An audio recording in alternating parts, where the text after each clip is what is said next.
I'll tell you though, he knows he's really in trouble when I go, "Hey, do you have a cold open?"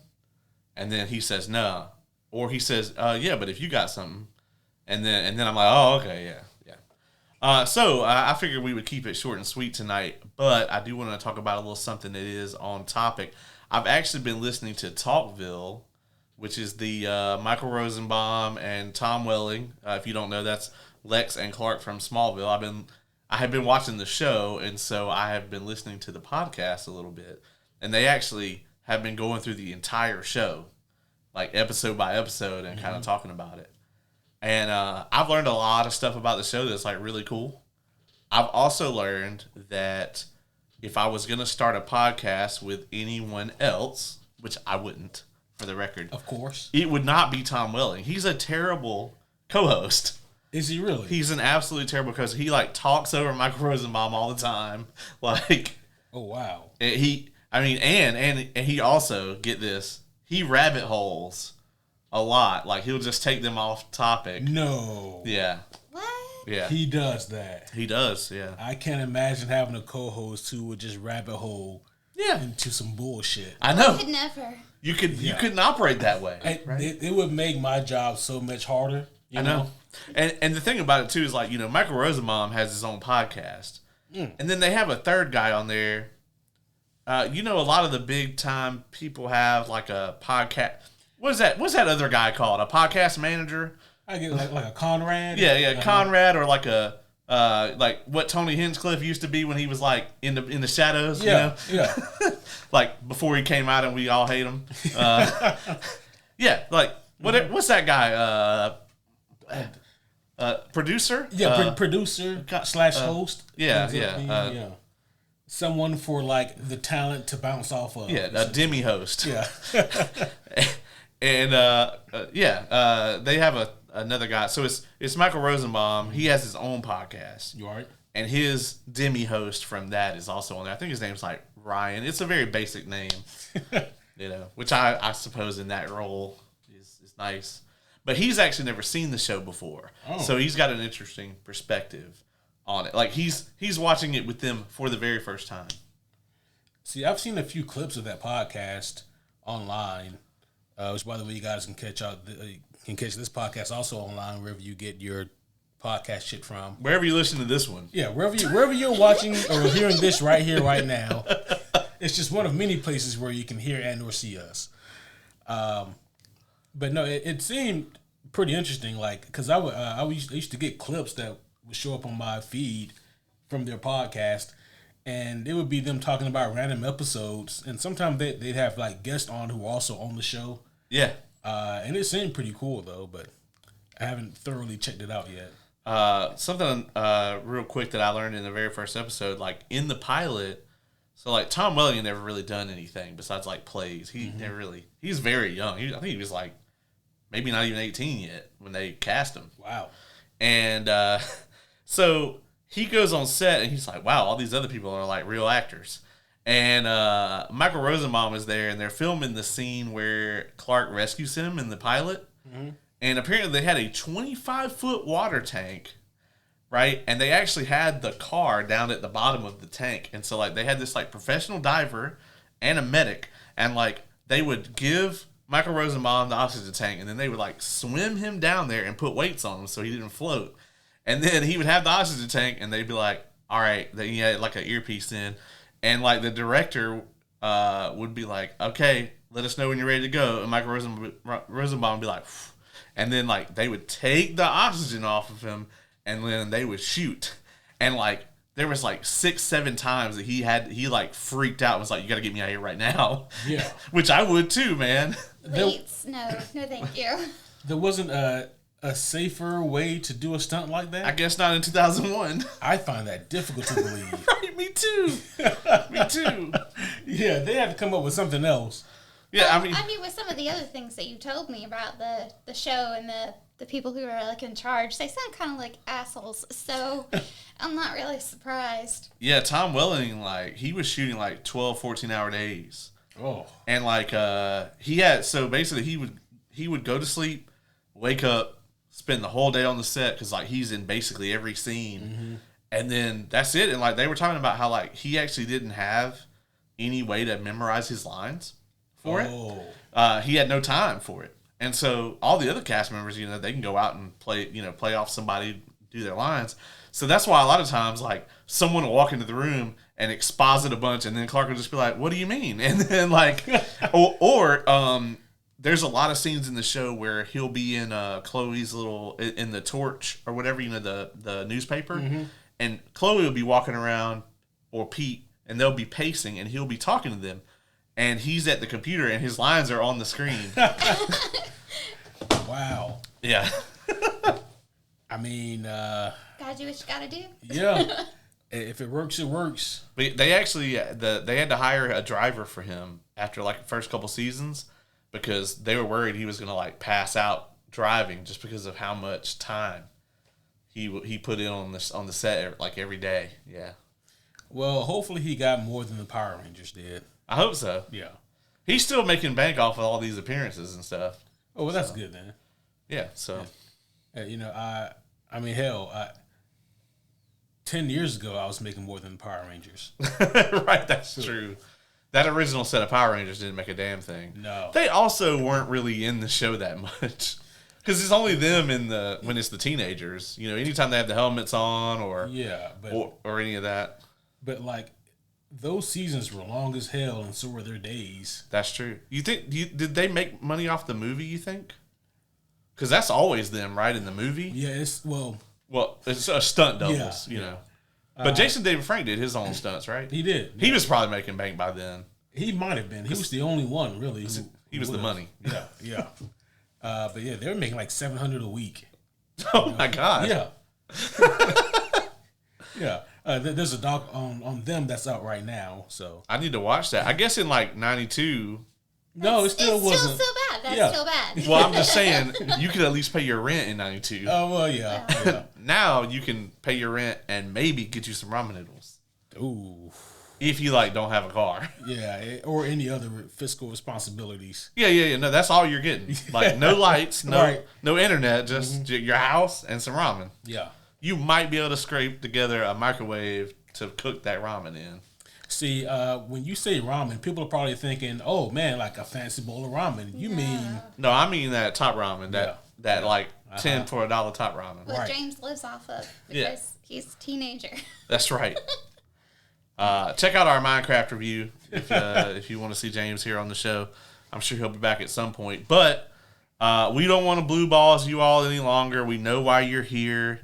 You're here to get our early access review of James Gunn's Superman movie. Some proper introductions are in order. And then I will proceed with the reading of the rules. Homies, one and all, allow us to welcome you back to another very super episode of the Superhero Homies podcast. It's Super Squared. My name is Q, and as always, I am here with the world's coolest co-host. It is in his contract, I have to say that. And I'm referring to, of course, none other than the homie Caleb. What's going on, everybody? I have been so excited about this. I was just saying in the car ride on the way to the movie that, like, it both feels like this movie took forever to come out and also that we just saw the first trailer. Like, somehow it feels like both. Kind of weird how that happened. Yeah. And joining us once again is none other than the Crochet Fairy herself. She has materialized into this plane of existence once again just for this review. I'm talking about none other than the homie K. Welcome back. Hi. Thanks for having me. Of course. And like Caleb said, we are here to discuss Superman. That's right. It. Yeah. That's it. So if this is your first time tuning in with us, the first half of this review is going to be spoiler free. And the second half, once we get done with the spoiler-free section, we're going to tiptoe on over to the second half. We'll give you guys plenty of warning. The second half will be spoiler-filled. So if you haven't seen the movie, you might want to dip out right then. Or, if you just don't care about spoilers, stick around. Don't care. Yeah, so... Yeah, I was wondering, why'd you look over at Kay when you said... Because I have I don't care about spoilers. With my anxiety, it actually makes me feel better. So, I like knowing what's gonna happen. Okay. Not necessarily, everything, but, the main plot points. Okay. Now, of course, this is me being a hypocrite because the only person to ever drop a major spoiler during one of these reviews is me. Yeah, I haven't done it on this show. Yeah, I know. That means you have one up on Caleb. Thanks. Yeah. About I think it's been long enough that I can talk about it for real. Oh, for sure. Yeah. So in like the first 10 minutes of the Brave New World review, I'm like, yeah. So when Bucky shows up, and then I'm like, Yeah, I was like, oh, man. Poor Shay. everyone just looks at me, and I'm like, ooh. My bad. Yeah, I was like, that's going to be some editing. Okay. Yeah, that did not make it into the review thanks to our wonderful, lead here and also editor in chief. Yeah. So the way it comes off in the podcast, it goes, and when Sam and spoiler, it's like da-da-da-da-da. Yeah, this is the Perry White of the superhero homies, if you will. Do I still have that button? Or do I get rid of it? Spoiler. Oh, there it is. Yeah. But yes, homies, we are here to discuss the 2025 Superman. And like you said, Caleb, I'm in agreement. I feel like this movie took forever to finally get here. And now that it is here, let's go ahead and rip the bandage off. How do we feel about this movie? What you guys think of it? Absolutely loved it. Made me very happy. I teared up once. It was great. Very nice. I have to say, this is without a doubt my favorite Superman movie. And I have been on a Superman kick as of late, which He is really has. the first time that's ever happened in my life, I think. I'm a Smallville fan. I binged Smallville back in like the late 2000s, but I've never picked it back up again until very recently. I think what really did it for me was the Christopher Reeve documentary, and also our episode where we talked about kind of the history of Superman, and then also us to a lesser extent, us reviewing All-Star Superman last year. Yeah. But I think that Christopher Reeve documentary really did it. It was really good. The last part that I saw of it, oh my goodness. I got to check that out. Yeah, it's really good. It's a tearjerker. Yeah. But it's so good. And so I've just been kind of binging Superman media here lately, as you know, and so coming into this, I wasn't disappointed at all. I really loved it. Yeah, I am a fan of Superman, and I am also a fan of James Gunn. And so for me, this movie kind of had a lot to live up to, a lot of stakes, and I mean, this movie just has a lot riding on it, on its success. So it needs to be something that's good in the eyes of the audience. It needs to be something that can make a decent bit of coin, and it needs to be a movie that leaves people feeling good and happy about Superman and about this new state of the DC universe. I think this movie did all of that. I thoroughly enjoyed this, and I think I can also say that this is my favorite Superman movie as well. There's, I think this movie is really going to separate people who maybe thought they were fans of Superman and people who are like really fans of comic book-esque Superman, because if you're not a fan of comic books, this may not be for you. This is very much a comic book movie. Yeah, I think I'm trying to run it back in my mind, and we've said this about previous movies a couple of times, but this to me, as of right now, I think this is the most comic book like movie ever. I mean, it at least in like the cultural zeitgeist, as far as like a AAA studio coming out with it. Yeah. Yeah, this feels like it could have been a DC animated movie, and I mean that in all the best ways. DC animated used to be phenomenal movies, so you guys know that I say that as like a term of endearment. But I thought that this was a great movie. I thought that this was a beautiful love letter to what Superman should be and what he represents, and it did such a great job of kind of fulfilling the things that I needed it to do, which was to humanize Superman while also showing that he is just larger than life. It needed to find a way to present him with new, interesting threats. I think this movie did a pretty decent job of that as well. And boy, we'll get more into this later on, and this may be a bit of a hot take, especially considering what you just said earlier. But I think I have a new favorite Lex Luthor now. And Nicholas Hoult. We can go ahead and get into that. Okay. I mean, I love Nicholas Hoult. Yeah. So yeah, he was a great Lex. Yes. I won't say I love. I before today I liked Nicholas Hoult. I've never seen him do a bad job. But this may be the first time he ever like knocked me off my feet. Anytime I see any Lex Luthor, I immediately compare them to Michael Rosenbaum, obviously, because that is Lex for me. Now he's going to have to share that spotlight with Nicholas Hoult because honestly, I think, and controversy aside, I think Nicholas Holt's Lex here is kind of like a combo of Rosenbaum and Kevin Spacey. Yeah. It's like he's got more of the energy that Kevin Spacey's Lex had, and then the kind of charisma that Michael Rosenbaum's Lex had, and I think it's kind of this kind of perfect melding of those two things. He was very charismatic. He was, right? What you need in a villain, especially a villain like Lex Luthor, is he needs to believe in his cause. Oh, he believed it too. Absolutely. And he had everybody in the room basically believe in him too. Yes. Especially in like his little headquarters, like, whew. I think when you're like a multi-billionaire, you can really get people to believe whatever you want them to believe. Yeah, but I think at the same time, they believed him because he was who he was, not necessarily because he was paying them. True. And I felt like that was the difference between when he was talking to somebody who wasn't one of his employees. You could tell they had like a little bit of a pushback. Yep. But when it came to his employees, they really truly believed in him, and I think they probably would have even without their little paychecks. Yeah, his and we'll get more into them later on for sure, especially the ones that are more impactful in the movie. But there is clearly something to Lex's message, right? Because it resonated with so many people.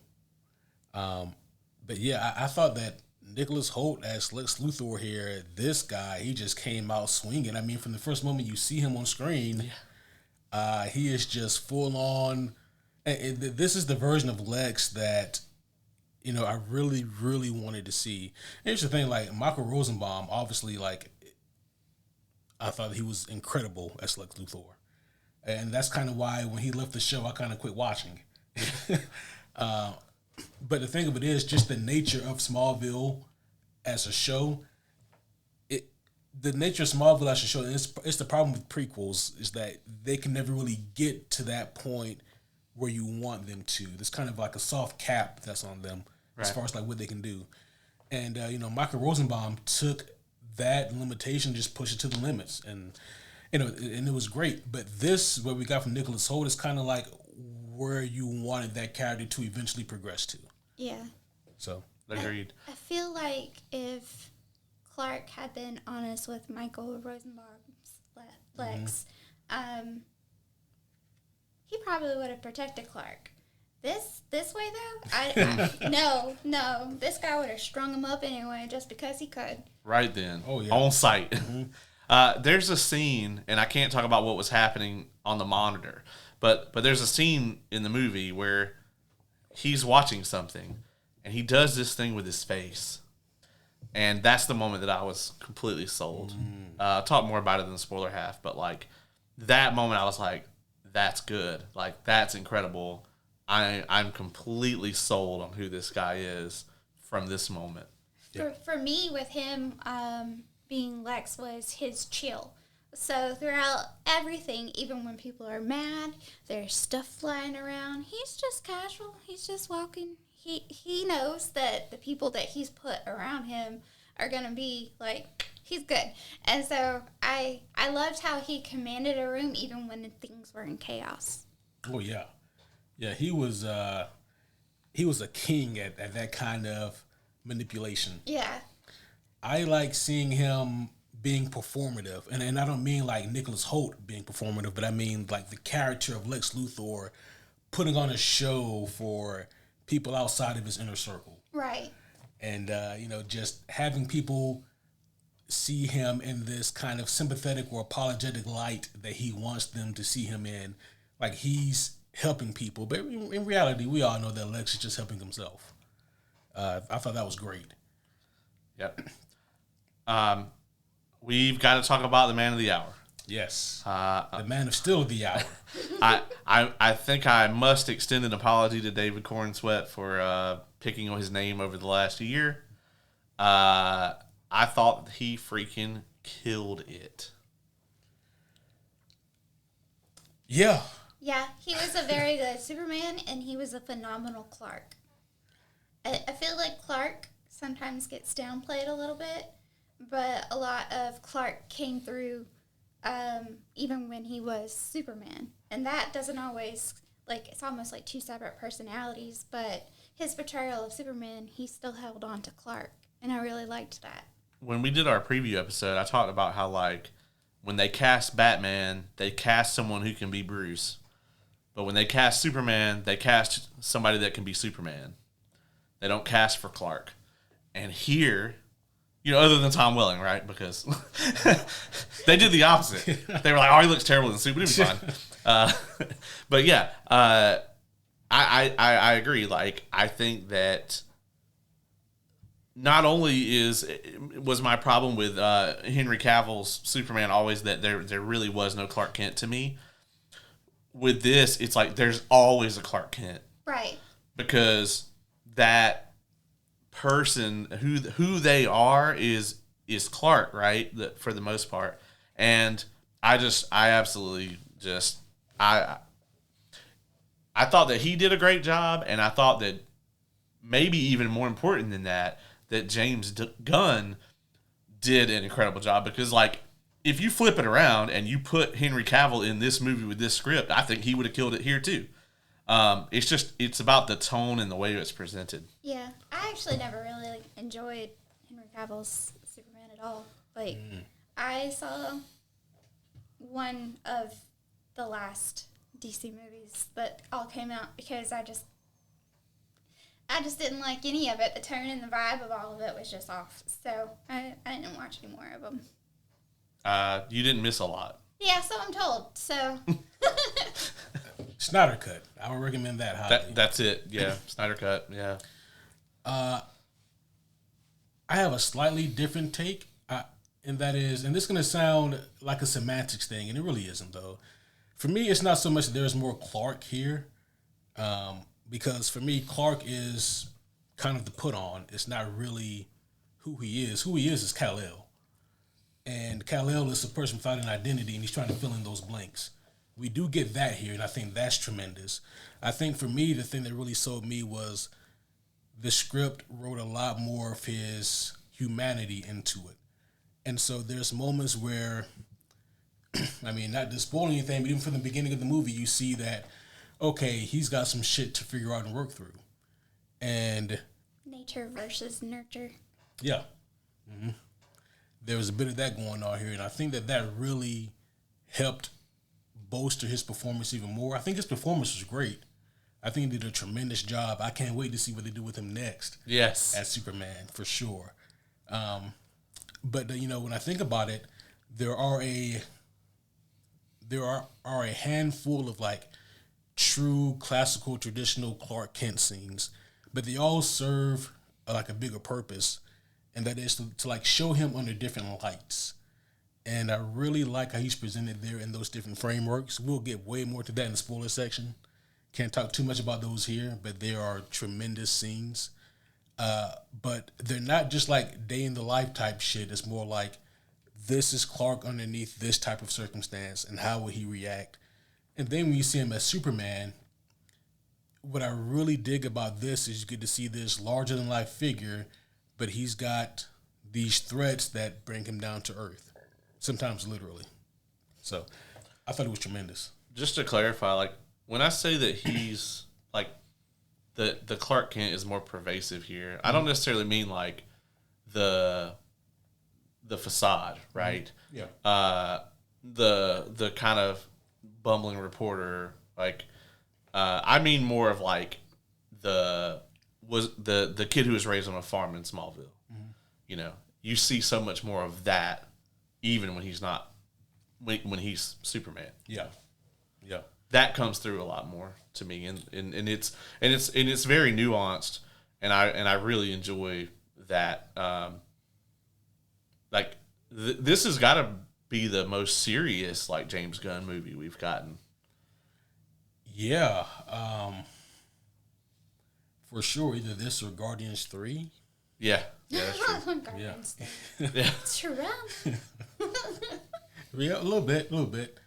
But no, I thought that he absolutely killed it here. I really enjoyed not only his performance, but the direction and the writing for his character as well. Because at the end of the day, that all needs to be done so particularly. Because like I am someone who enjoyed Henry Cavill's portrayal of Superman, but I understand it's not for everybody because not everyone wants to see Superman in that kind of light. Whereas for me, I like to see Superman in that kind of light because we don't get to see that very often. But this here, I think, is just like a kind of a perfect example of what you want to transplant from the comic books to the big screen. And they did, again, just a great job. What'd you guys think about Lois? I liked this Lois a lot better than previous people who've played Lois. Okay, so I grew up watching Lois and Clark. Y'all remember that show? Oh yeah, we talked about it extensively on our previous. Okay, I loved Terry Hatcher as Lois. I thought she was amazing, and she was just as strong in ways as Superman. Like she would fight somebody. She would go after him. She would be like, "That's my dude, and I'm gonna look out for him." And she never really backed down. It wasn't just in a reporter standpoint that she stood up. Like she was willing to stand up in other ways too, instead of just getting the dirt. Mm-hmm. And I felt like this Lois was able to show that, especially like when she went beyond what was right in front of her. And I really liked that a lot because sometimes Lois gets pushed to the side as just that's Superman's girlfriend. And instead of being a strong female character, and I felt like this portrayal of Lois was very, she wasn't necessarily balanced, but it was more balanced. Like she was her own. And I liked that. I gotta admit, out of all the cast for this, I've said this on this show a million times, I was the most worried about her portrayal. The one thing that kept me kind of even with both her and David Cornsweet is that James Gunn said that, you know, they had like 600, not like people who wanted to be Superman, but like 600 actual, like, okay, this is like actors that we are considering for this role. He said they shot with David on the first day, and he said he never considered anyone else. They went through more screen tests, but he was like, from the day they saw him, he was number one, and that he was always number one. And he said that they got Rachel on like the 5th or 6th day of casting. And I was like, well, in that case, like the chemistry must be on point. And yeah, the chemistry between them is awesome. And then she's awesome by herself. I thought she did a great job here. I was very happy to see that, you know, they avoided so many pitfalls that people have fallen into with like the lead kind of heroine type, you know, role in these movies, whether it's like The Flash, where like they don't even put them in the movie really, or, you know, it's like some of the Spider-Man movies where it's like the damsel in distress thing over and over and over again. Like they just kind of wander around the movie and get into precarious situations for the hero to save them from. No, I mean, she was portrayed as like an actual person with flaws and fears and strengths, and I thought it was tremendous. This isn't really a spoiler, but it's something that I really appreciated. She takes a lot of sugar in her coffee. She did. And I do too. Yeah. No, that was gross. That was so great. I was like, yes. If I have a casting complaint, it might be that I just wanted more Wendell Pierce as Perry White in this movie. Yeah, Wendell Pierce, he was great as Perry. I loved him. Yes. He was so great. I'm a huge fan of his anyway. Like, I'll watch something just because he's in it. Mm-hmm. And it's interesting, right, that, like, back to back, like, he had a big role in Thunderbolts, and then he was also in this. Yeah, I heard his voice before I saw his face, and I was like, is that... Oh, because I didn't know that he was going to be in it, and I was like, oh, he's perfect for Perry. I love that. Yeah, he was great. I thought that Rachel Brosnahan, I thought she did a really great job as Lois as well. And I'll be honest, like, Lois is a character that I never really cared for, which makes it hard to be a Superman fan when you don't really like Lois that much. But I think that this might be my favorite on-screen interpretation of the character. Yeah. So, I mean, again, like, just to piggyback off what you guys said, she wasn't the traditional damsel in distress. and to be honest, Lois, only every once in a while is she ever really a damsel in distress. I mean, because why would she be, you know? Right. But here they avoid that, and pretty well, which I thought was great. And yeah, she's got her own shit going on, her own shit to work through. And I don't know if this is a pro or con, but as always, I find myself wondering, why does Superman want to be with her? I'm like, all right, man, whatever, you do you. But yeah, so I really don't have much in terms of complaints about her as well. So I thought she was great. Yeah, I mean, there's now that I think about it, I think that she is probably somewhere in between Erica Durance and Terry Hatcher as far as like where her Lois lands. I really would love to see her, and that they're not going to do this anytime soon. But like, I think Flashpoint, her Lois's role in that, I think she would absolutely kill it. Yeah. If they really make the movie, good right. and follow the, very well liked comic. We're gonna have to give that another 10 to 15 at least. Yeah, probably so. Yeah, we probably get another Dark Phoenix when we get another Flashpoint. Oh dear Lord. Let's talk about the Justice Gang. Yes. Okay, so I enjoy the fact now that Nathan Fillion is also Hal and Guy. I think that is fabulous. Oh wow, yeah, he is, isn't he? Yeah, he is, because he's the voice of Hal. Yeah. But he now portrays Guy, so that's fun. Wow, that's a record that I'm pretty sure only he is ever going to hold. Oh yeah, I mean, it's Nathan Fillion. He can have that record. Right. We'll give it to him. He's amazing. Who's writing these latest Black Panther comics? We got to get him to be Christopher Priest. We got to get him to be Jon Stewart next. Oh no. Taking more of my roles. What you guys think of Guy Gardner? I thought that he was the delightful asshole that he is in the comics, and his hair definitely continues to suck. So that was delightful. I love that the hair was such a purposeful thing that James Gunn did, because like in more current, and by current I mean like within the past 15 to 20 years, Guy, he's had like the kind of like the shaved side, like the faded look, that looks a whole lot better than the bowl cut that he has in the older comics. But James was like, nope. No, we're staying true to the original source material here. It goes so well. It just added. It was great. I loved it. I really liked him the whole time. Well, not the whole time, but about half the time, I was like, man, I kind of want to see Woody Harrelson play this character. Oh, wow. Oh, my God. I think that'd be hilarious. But no, for this movie, he really killed it. Oh, yeah. Yeah. I really also enjoyed Isabella Merced as Hawk Girl. It was also just really nice to see her on my screen and not in The Last of Us. She's been on like kind of on a string of things. Wasn't she also... Was she in Madam Web? She's in Madam Web. She's in... she was Dora, of course. And then there's another thing that she's in. Yeah, there was something else pretty big that she was in. Yeah, that's kind of...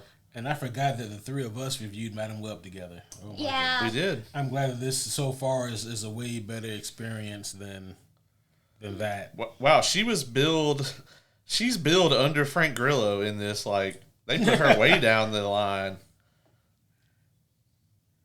I mean, I'll be honest. Alien Romulus. That's right. She was an Alien Romulus. That's Yeah. right. Yep. She was great in that. Yep. It does feel like she has the least to do out of the three members of the Justice Gang. With Guy being second and number one being Mr. Terrific. Let's talk about that. terrific. Yes. I am so glad to see him back in the superhero spotlight.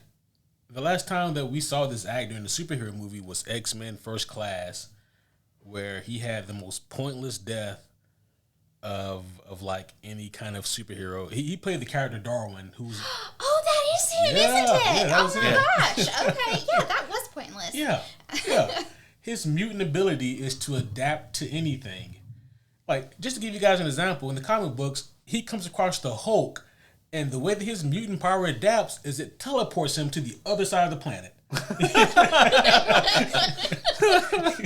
So, like, if you shoot him, he, is adamantium skull or whatever he needs, If he falls off a cliff, his bones will turn to jelly or his organs will, like, things happen so that he adapts and survives. And so the way they kill him off in First Class is just so ridiculous.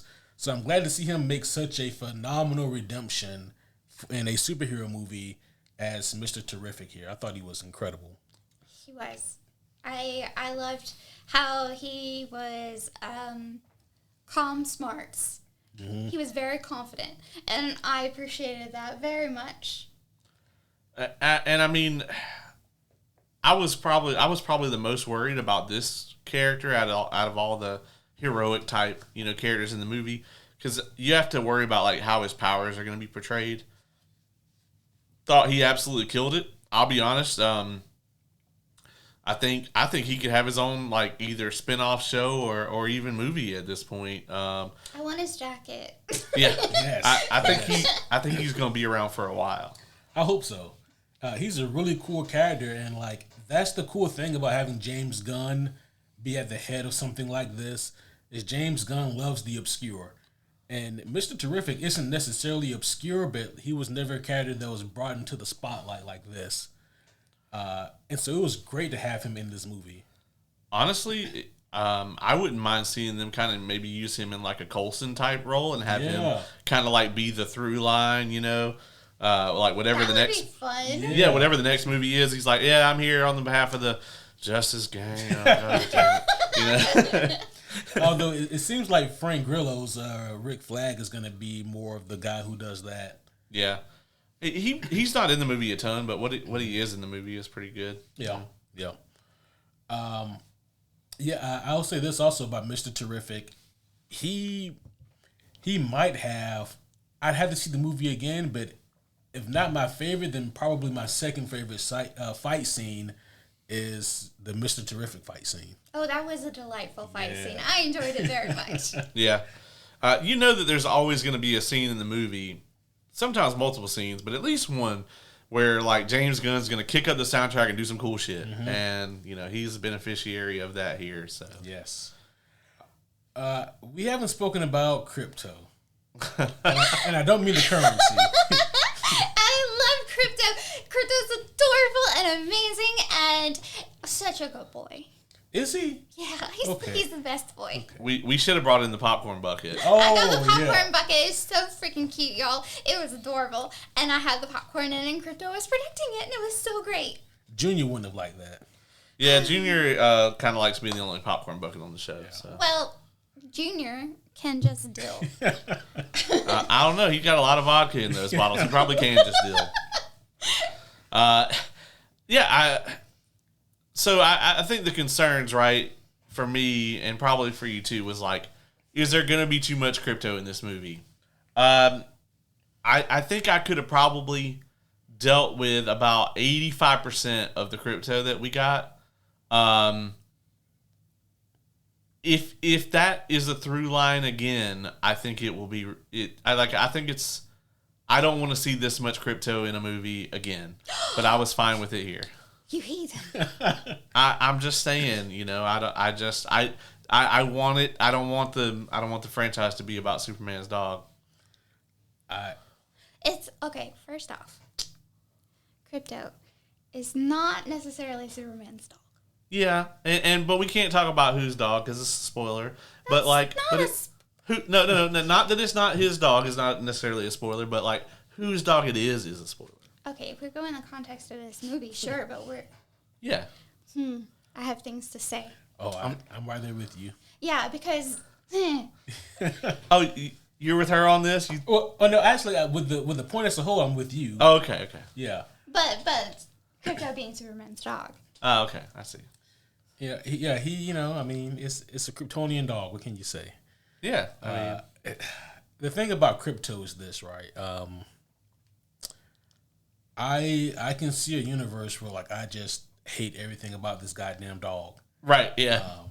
And that's only like one universe away. It's not far. However, I think that the roles that Crypto served here was like you said. For me, it's probably about a good 75, maybe 80% if I'm feeling good that day that I can deal with. And then like the other, 20-25%, I think that we could have cut some of this Crypto stuff out. Agreed. No. Freaking love Crypto. I think that most of his uses really made sense.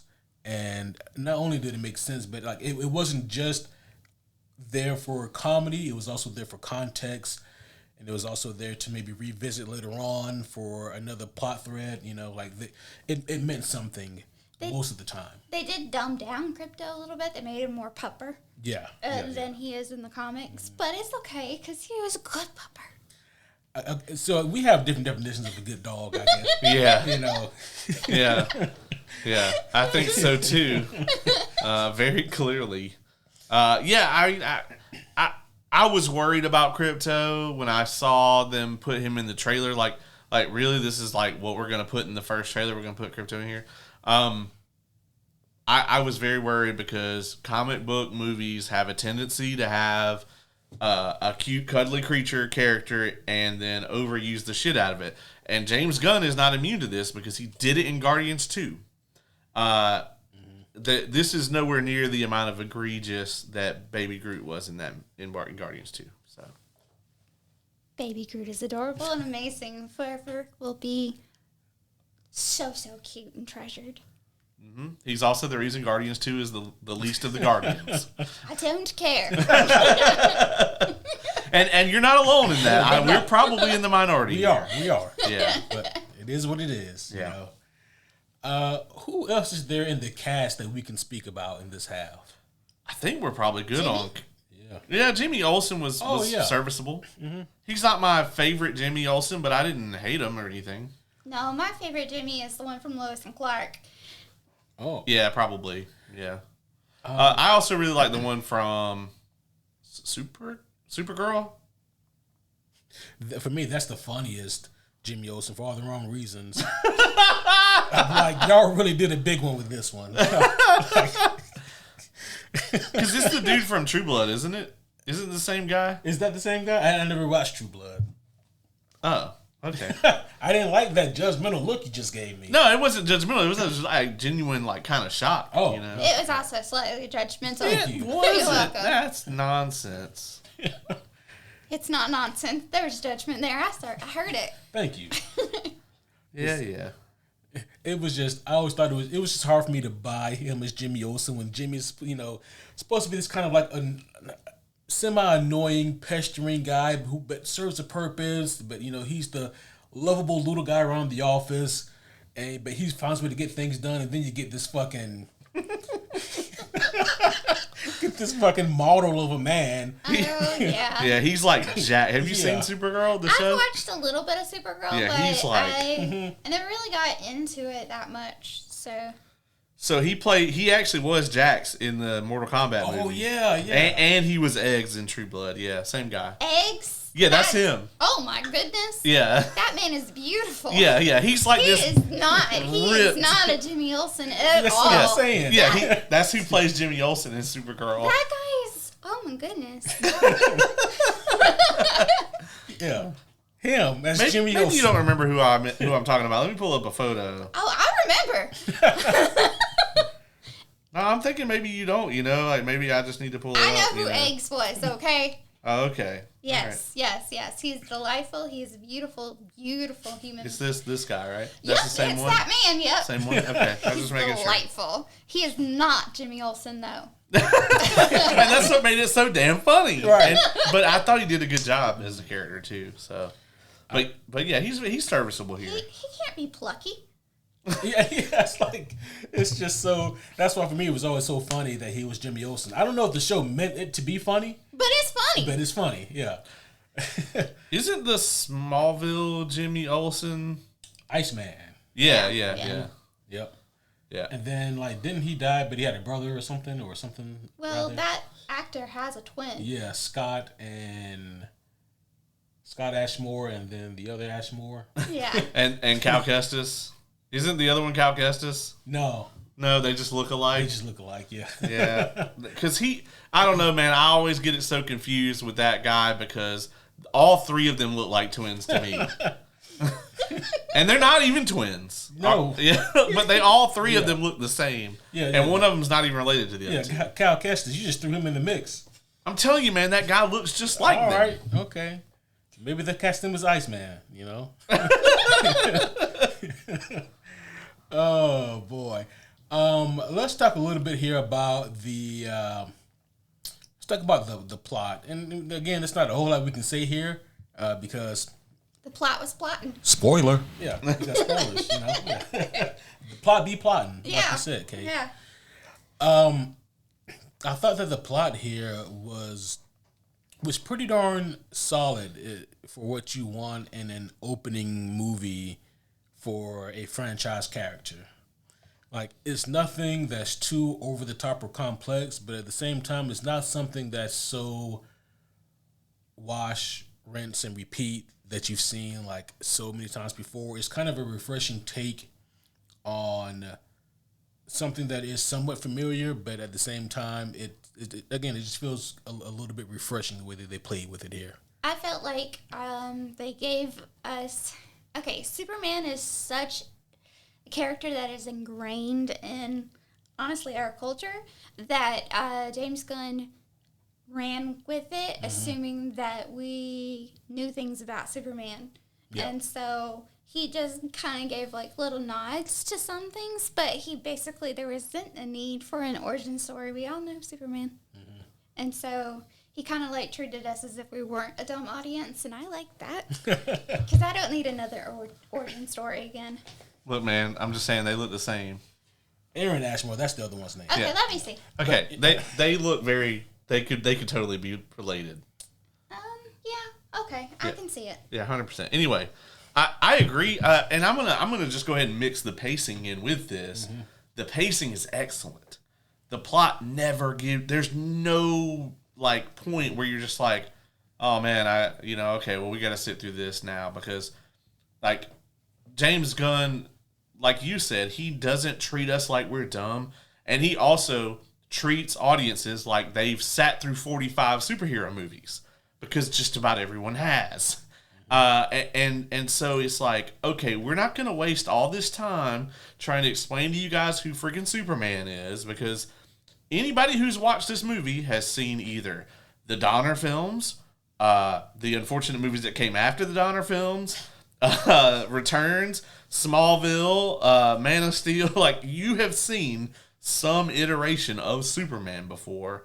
There's no reason for us to just explain all this stuff to you. We're just gonna go. We're doing the damn thing, and we're gonna go. Yeah. That did remind me of something here. James Gunn, this is a couple of days ago, he posted a tweet, I believe it was. Yeah. He says, and I quote, well, no, the quote comes later. No, here you go. It says, I don't need to see pearls in a black alley when Batman's parents are killed. I don't need to see the radioactive spider biting Spider-Man. I don't need to see Baby Cal coming from Krypton. And he got people who agreed and people who disagreed.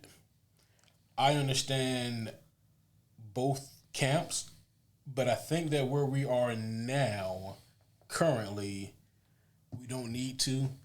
But I don't think that it'll always be that way. I think that there will definitely be a time again when we will need to see these origins again. Because the last thing you want is to be desensitized to their origins and forget why those things are such a big deal in the first place. If we never see Peter get the message from Uncle Ben about power and responsibility, then you can kind of easily lose track of why Spider-Man does what he does in the first place. And so it's varying degrees, but I think that where we are now in the midst of this superhero era, we can probably do without. But at some later point, I think that we should probably definitely revisit the origins. I think it depends on a couple things. Number one, how many times has it been done? I do not ever need to see, I don't ever need to see Thomas and Martha Wayne get killed again. And there'll be a caveat to that in just a second, but for right now, for the foreseeable future, it's been done. Superman's origin, there is literally a fucking 10-season television show about it. And it's been done to death. I think for the people who we've seen it a bunch of times, there's no need to do it again. If they do a Flash movie in this DC, yes, I'd like to see his origin. Because, outside of, in the movie space, it's only been done one time and it sucked. So, that's fine. I think a Hal Jordan, a Green Lantern movie, we need to see the origin. Cyclops, people who have... That's surprising coming from you. I didn't think you liked Cyclops. I actually really like the 97 Cyclops a lot. I think when we reviewed X-Men 97, it's probably the first thing that came out of my mouth actually was oh my God, Cyclops was cool. Yeah, so. and even if it wasn't, I would have edited it so you said it a bunch of times. Yeah, so I might as well. Yeah, when Marvel gets around doing their X-Men, the ones that we haven't seen 90 times, fine. I don't need to see Wolverine get pumped full of adamantium again. Well, that's not fair, because the one time we saw it sucked. We saw it 40 times. We've seen flashbacks of him in a chamber. That's shaking. what I'm saying. I don't need to see that. Yeah, but we've only seen his when I say the origin, I mean the thing that encapsulates it and tells you why the superheroes the way they are. And I also think too, if you're going to change it in some way, sure. But there's not really a need to show us the traditional Batman origin again. It's been done to death. Change it how? Because that's where they get in trouble. trouble. That is also what I was going to say. I'm not saying I approve of the change. I'm just saying if you're going to change it, that'd be a reason to show it again. Because they changed it in X-Men and Jubilee is just gone. Yeah. Hey, that's why you don't fuck with the timeline, Barry. Well, okay, what they did was they took Jubilee and then they took Rogue and they shook it up really big and then they just went poof. Yep. And then that was just weird. It was just weird. I did not like it. Rogue didn't have that type of relationship. Okay, whole private hole. We've struck a nerve. They fucked up Jubilee, and it made me mad. Well, and those are characters that I would say yes, we absolutely when Marvel gets around to those characters, yes, show us the origins for them. But if you're gonna do Superman's standard origin, we don't need to see that for a long time. And I think in this movie, they do an amazing job of being the origin is really important. The origin is super important. Like you said, they do a great job of keeping the origin at the forefront of why it matters without taking you through the whole thing. Yeah. Yeah. I guess one more thing, then we'll move back on track here, but it's when James Gunn put out that tweet and I was going back and forth about the nature of these traditional superhero origins, it got me thinking at the time being, no, I don't need to see Uncle Ben get shot. But now I'm I don't even know if there's Uncle Ben in the MCU. So, it depends on how the story plays out as a whole. And I was just thinking, man, Pete didn't even get the power and responsibility thing until Aunt May died. I'm so why are you Spider-Manning in the first place? I need answers for Tom Holland's Spider-Man that have never actually been accounted for.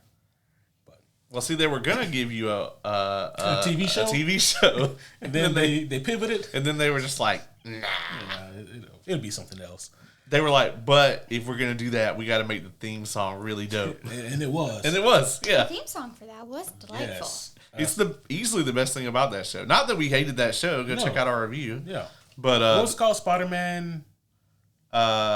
Isn't it just Friendly Neighborhood Spider-Man? You're Friendly Neighborhood Spider-Man. Yeah, I like the animation style in that one too. Yeah, It was nice. It's good.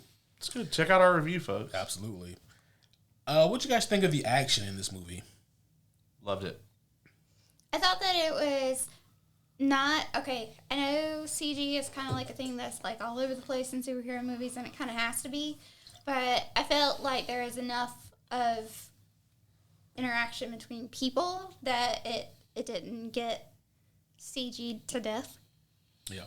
Yeah, I don't love, like, the CGI is not perfect, right? But on the same note, like there were a couple issues with it, but for the most part, it was fine. I really liked the action in this. It managed to separate itself from the Snyder stuff significantly without, toning it down. Because, like, Superman is a guy who, if he wants to hit you like Omni-Man, he can.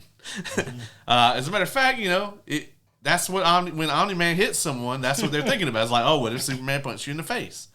And so it's such a delicate balance that you have to walk, where it's like keeping in mind that this is a character who could do this to you, but doesn't want to unless they're made to. And I thought that they did a really good job with that. There's a variety of powers in this movie, and I think they showed them off really well. Yeah, I thought the action here was pretty darn nifty.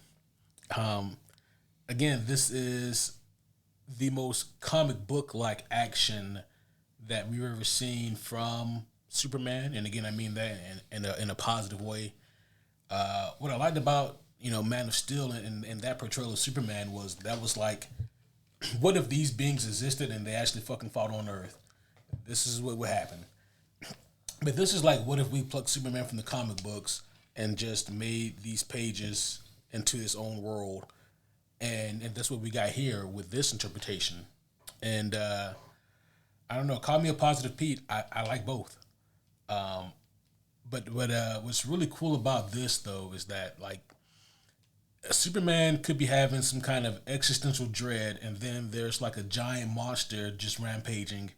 Because, like, it's just Metropolis. This happens on the Tuesday. Yeah, it's like, oh, man, I'm stuck on the 10. Yeah. There's a T-Rex. Yeah, son of a bit. God, is that a... I don't know what that is. Some kind Actually, that could happen in either of the last two movies we reviewed. That's true. Yeah. Check out our review of Jurassic World Rebirth. Yeah. Dinosaurs. Let's talk about the humor in this.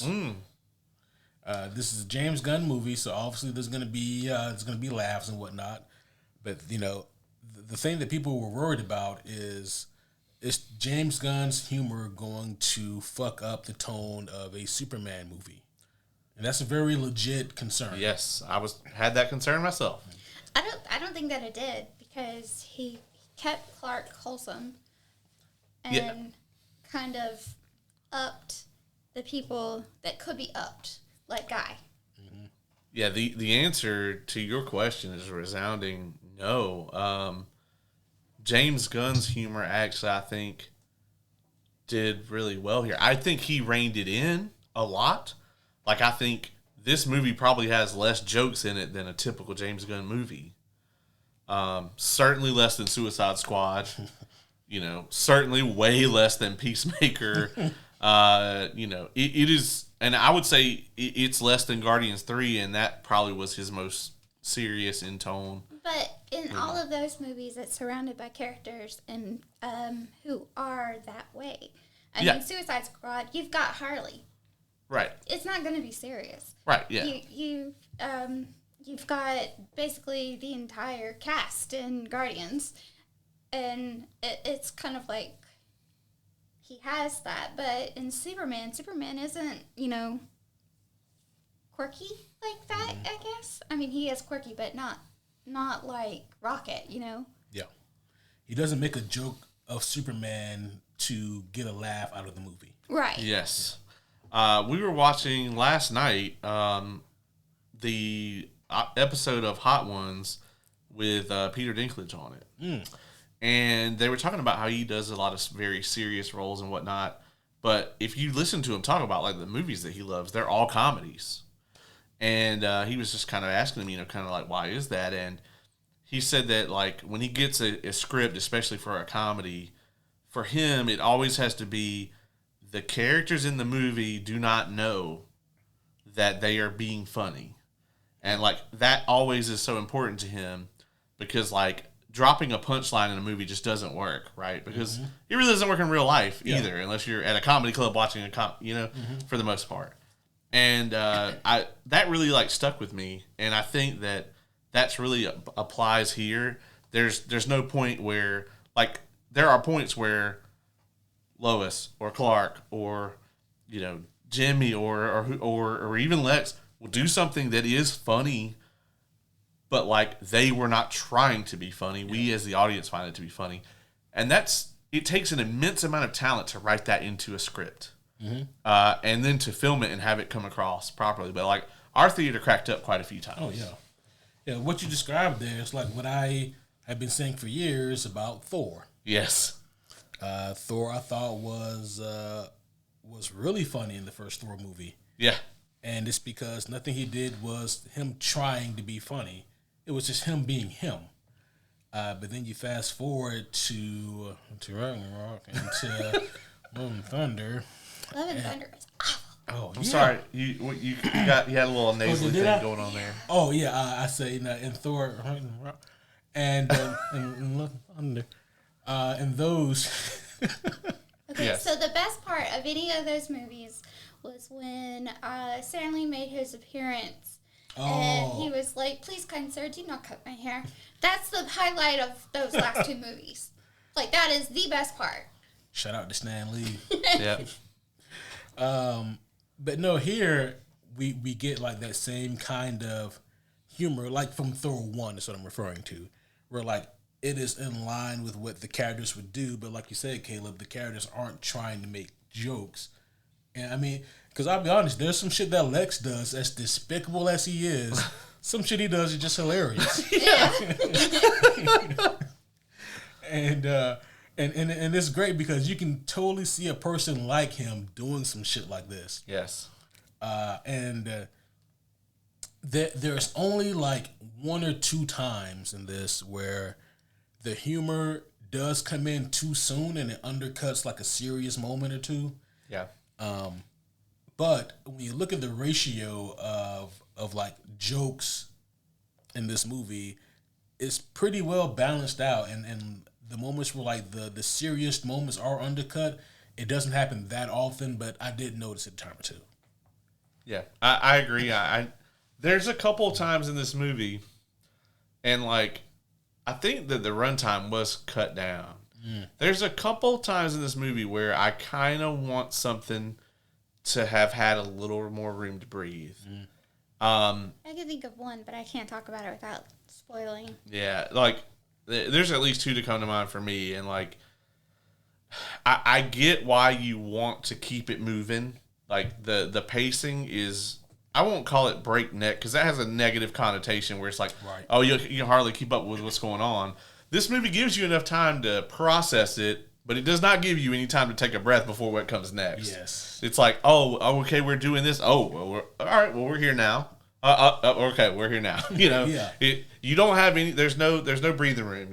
And that is definitely a choice that they made. There's probably only just one or two moments, maybe a little more than that, where I just wanted the movie to just give me a little more time to just kind of bask in what they were trying to say. Yep. So, I think we can talk about the music, and then we can give this score. Yeah.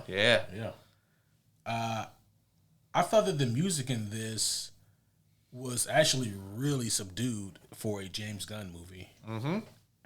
And Well, the the soundtrack. soundtrack was, yeah. Yeah. And for me, to a degree, the score was as well. Like, and I mean that in mostly in a good way.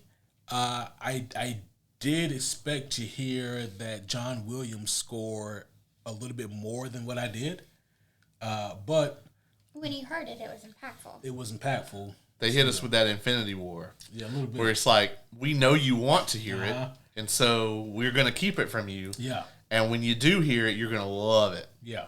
But I'm right there with you. I was thinking that same thing. Like, there's a couple moments where I wanted it to really, I wanted them to punch through the wall with it, yeah. you know.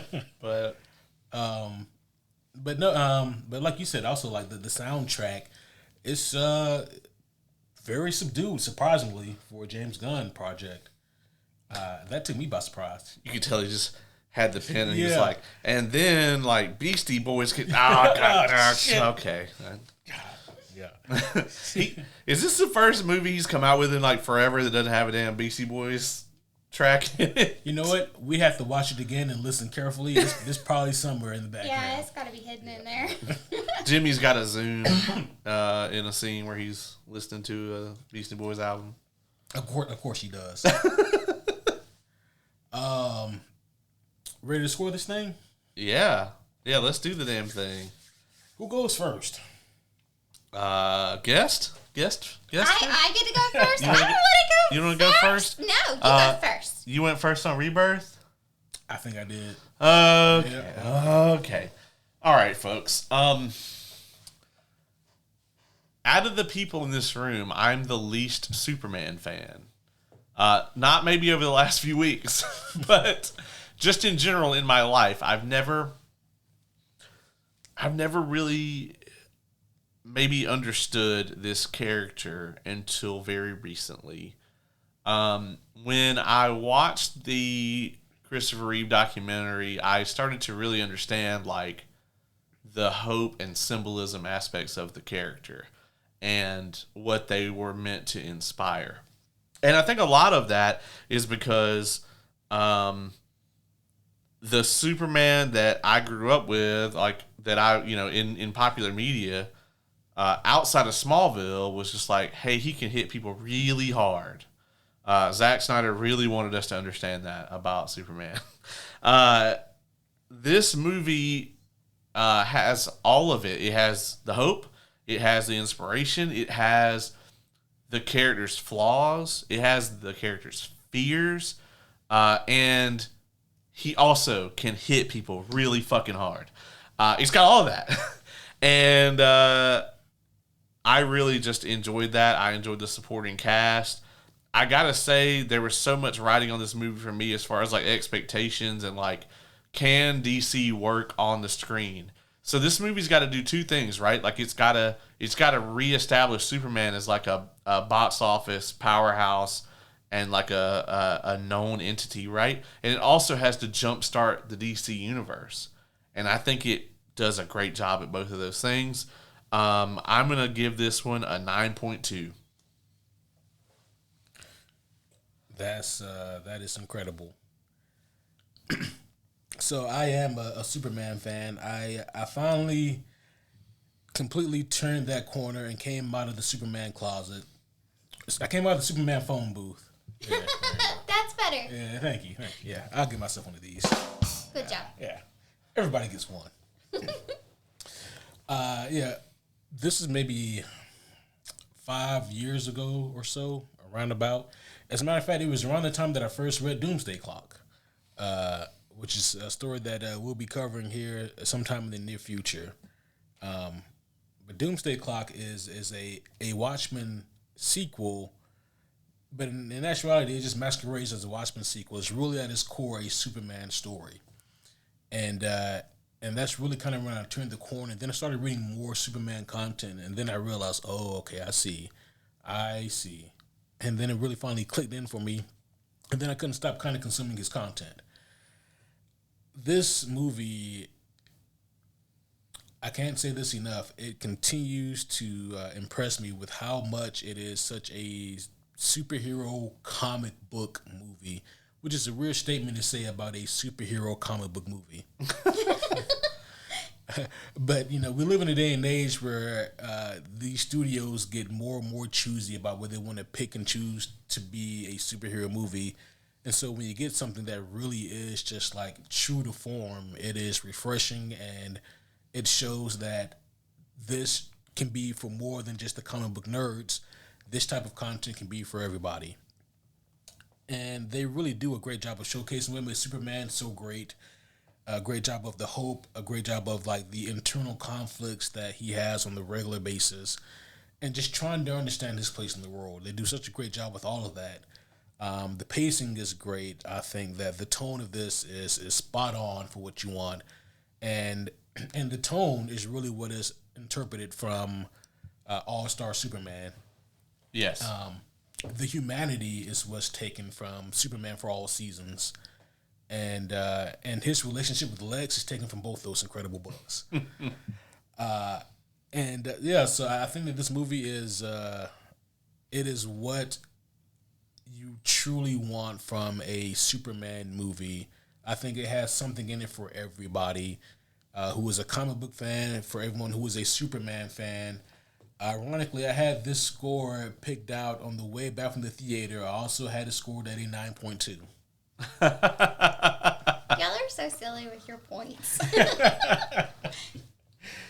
You just do enough of these, and you just watch a movie, and your brain just goes, "It's that." Yeah. It's that.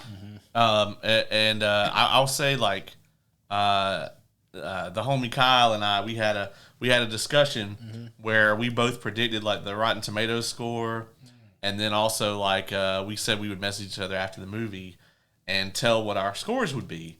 And when I messaged him when I sat down in here, he said, I just got out of my showing. What's your score? And I actually said, I said a 9, and I said, but over the next hour that may change, but it's not going to change a lot. Yeah. It could have gone to an 8.7, maybe a 9.3. It could have landed anywhere in there. Okay, my turn now? It's your turn. It's your turn. Okay, so when I was younger, I spent a lot of time at my dad's shop. He was a mechanic, and he had a shop with my grandfather, and my grandfather had a lot of superhero comics, but just random ones. They were not in any sort of order. The one that he had the most of was Superman. So I read a lot of Superman comics completely way out of order, like Doctor Who style. You don't know what's going on, but it made sense and made little 6-year-old me very happy. And so, I don't know, I feel like this movie brought me back to that feeling, and I very much enjoyed being able to see that in motion instead of just in my head. So, I also very much enjoyed Crypto. I do wish that he was a little bit more intelligent, like he is in the comics. But I'll take Happy Pupper Crypto any day. So I'm gonna give it a 10 because it was like yeah. Absolutely. Wow. I think this would probably be one of my favorite superhero movies of like that I've ever seen. So I'm not mad at that at all. Yeah. I think that's an excellent choice. Because I don't have too many things that I can complain about. Whereas with like other superhero movies, they usually fuck up my favorite characters. And so I hope Madam Web was never your favorite character. No. Okay, good. No. This is the most times in a movie where like I've ever been like where I've just been like, fuck yes. Like something will happen on the screen, I'll be like, please don't, and then James Gunn won't, and I'll be like, just there were so many times in this movie where I had that reaction, you know, and it made me genuinely happy. I would catch myself like grinning at points during this movie, and that doesn't happen often, Yeah. Anytime that something can bring me back to like little 6-year-old Caressa felt, is kind of nice. Yeah. And this brought me back to that happy, nostalgic feeling, and didn't do it in a way that made me feel like I was a 6-year-old child, but it kind of like made me feel like I was an adult re-experiencing something that was perfect. Yeah. For the longest time, the only superhero movie I had that made me feel that way was Batman Forever. And because I'm a huge Dick Grayson fan. And his part of that movie is amazing. So how big a fan of Dick Grayson you got to be to like look at Forever and be like, this is the pinnacle of... Enough that now 20 years later, I'm like, man, I really wish someone made me feel like I felt when I watched Batman Forever for first. I hope I don't feel that way anytime soon. I honestly haven't really liked much that DC has put out since The Dark Knight and all that. Like, that was top. That was pinnacle.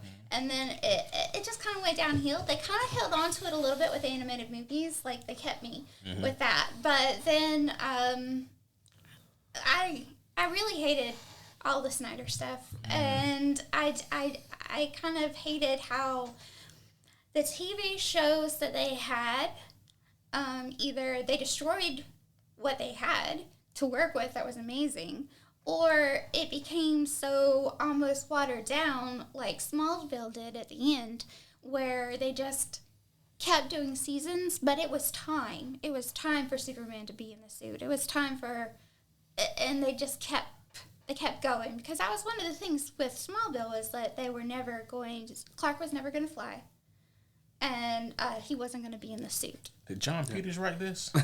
Well, they really should have, they really should have done like a half season for 9, because they were like, they did Doomsday, they did Death of Superman, and like that was like the really big thing where it's like, okay, we have to do Doomsday.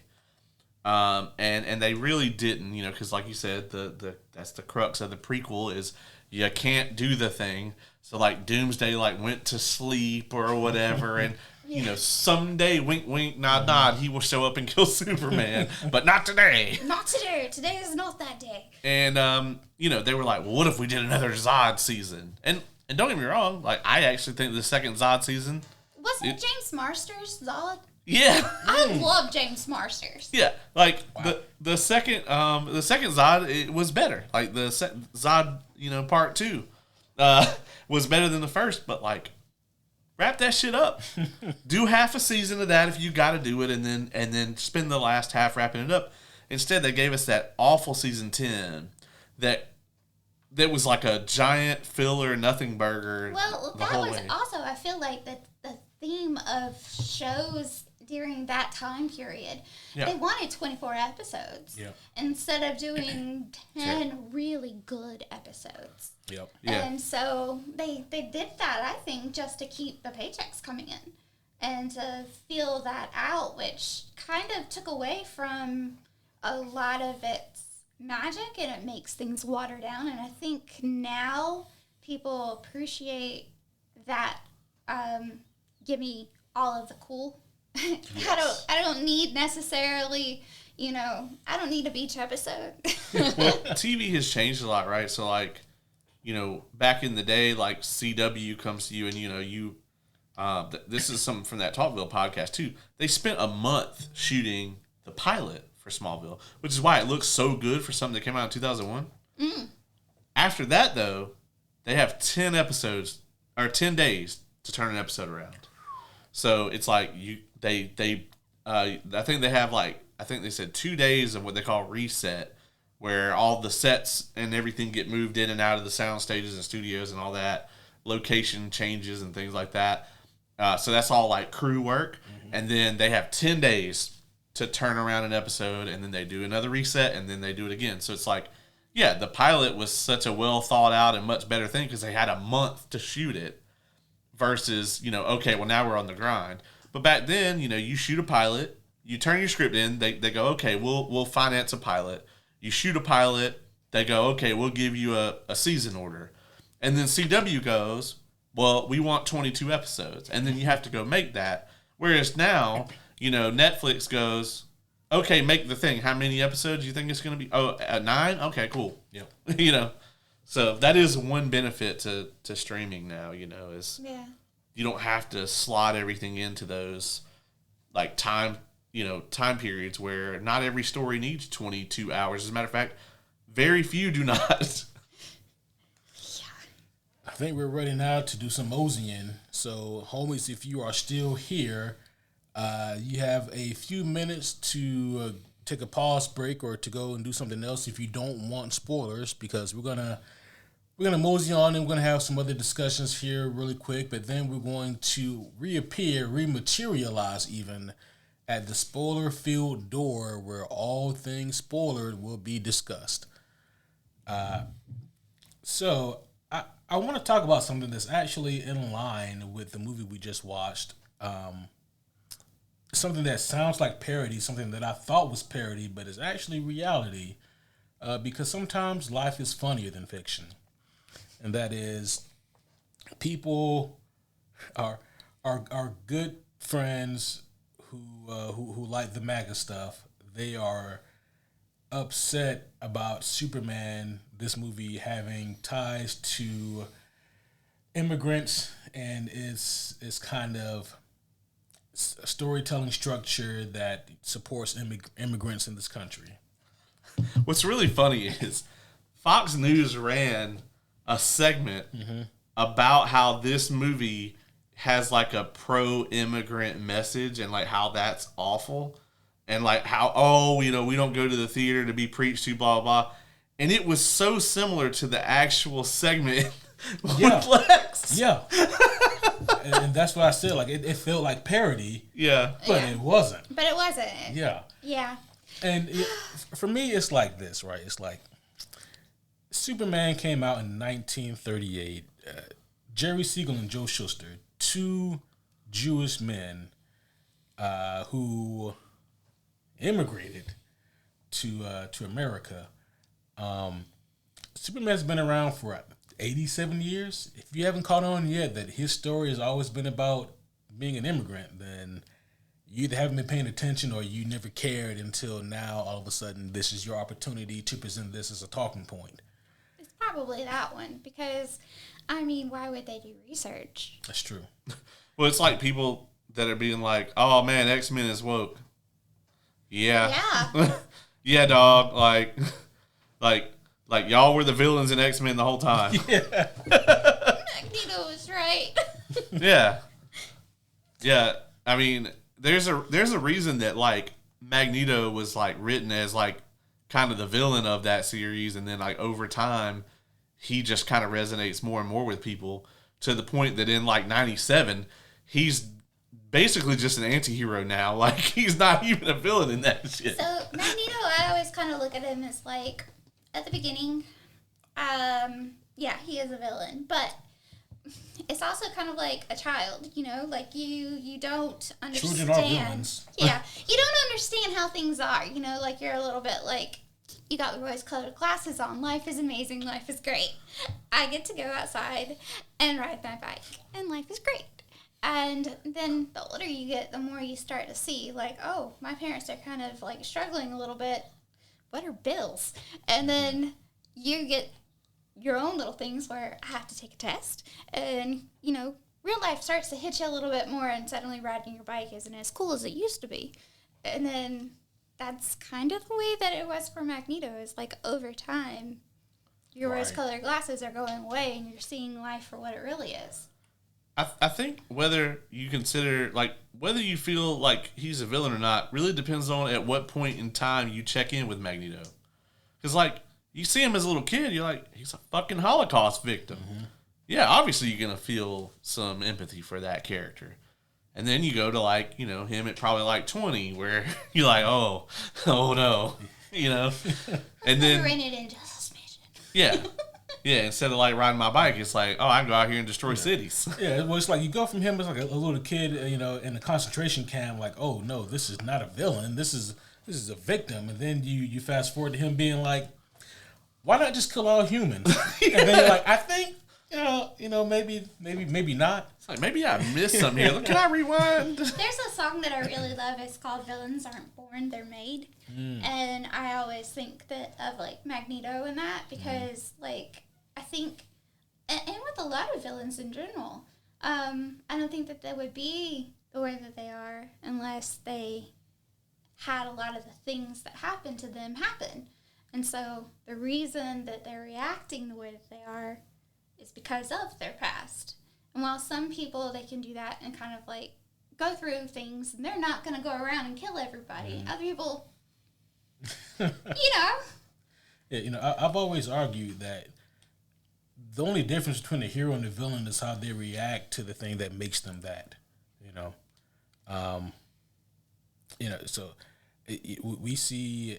You look at comic books, for example. A lot of times, the hero and the villain, they'll have very similar origins. They turn out so different because of how they react. The hero thinks, "Oh my gosh, this tragic thing happened to me, and I want to make sure that this never happens to anyone again." And the villain typically thinks, "Oh my God, this tragic thing happened to me. I'm going to make sure that everyone burns who's responsible for this."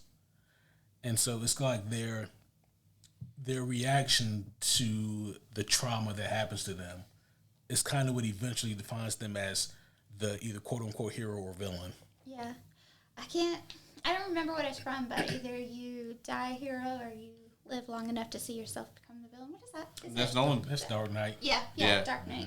And I feel like that's really true because and that's like in life. People at the high are always gonna, people are gonna find something to bring someone else down. Oh yeah. You mentioned Nolan earlier, and that kind of got me thinking about something. It's like, we talk about this a lot. Hollywood always has the wrong reactions to shit. And while, the Nolan trilogy is obviously like grade A superhero fare. I mean, Batman Begins is by far my, favorite Batman, film. Once again, Hollywood always has the wrong reactions to things. Like, those movies are, especially the first two, right, are very much not comic book type movies.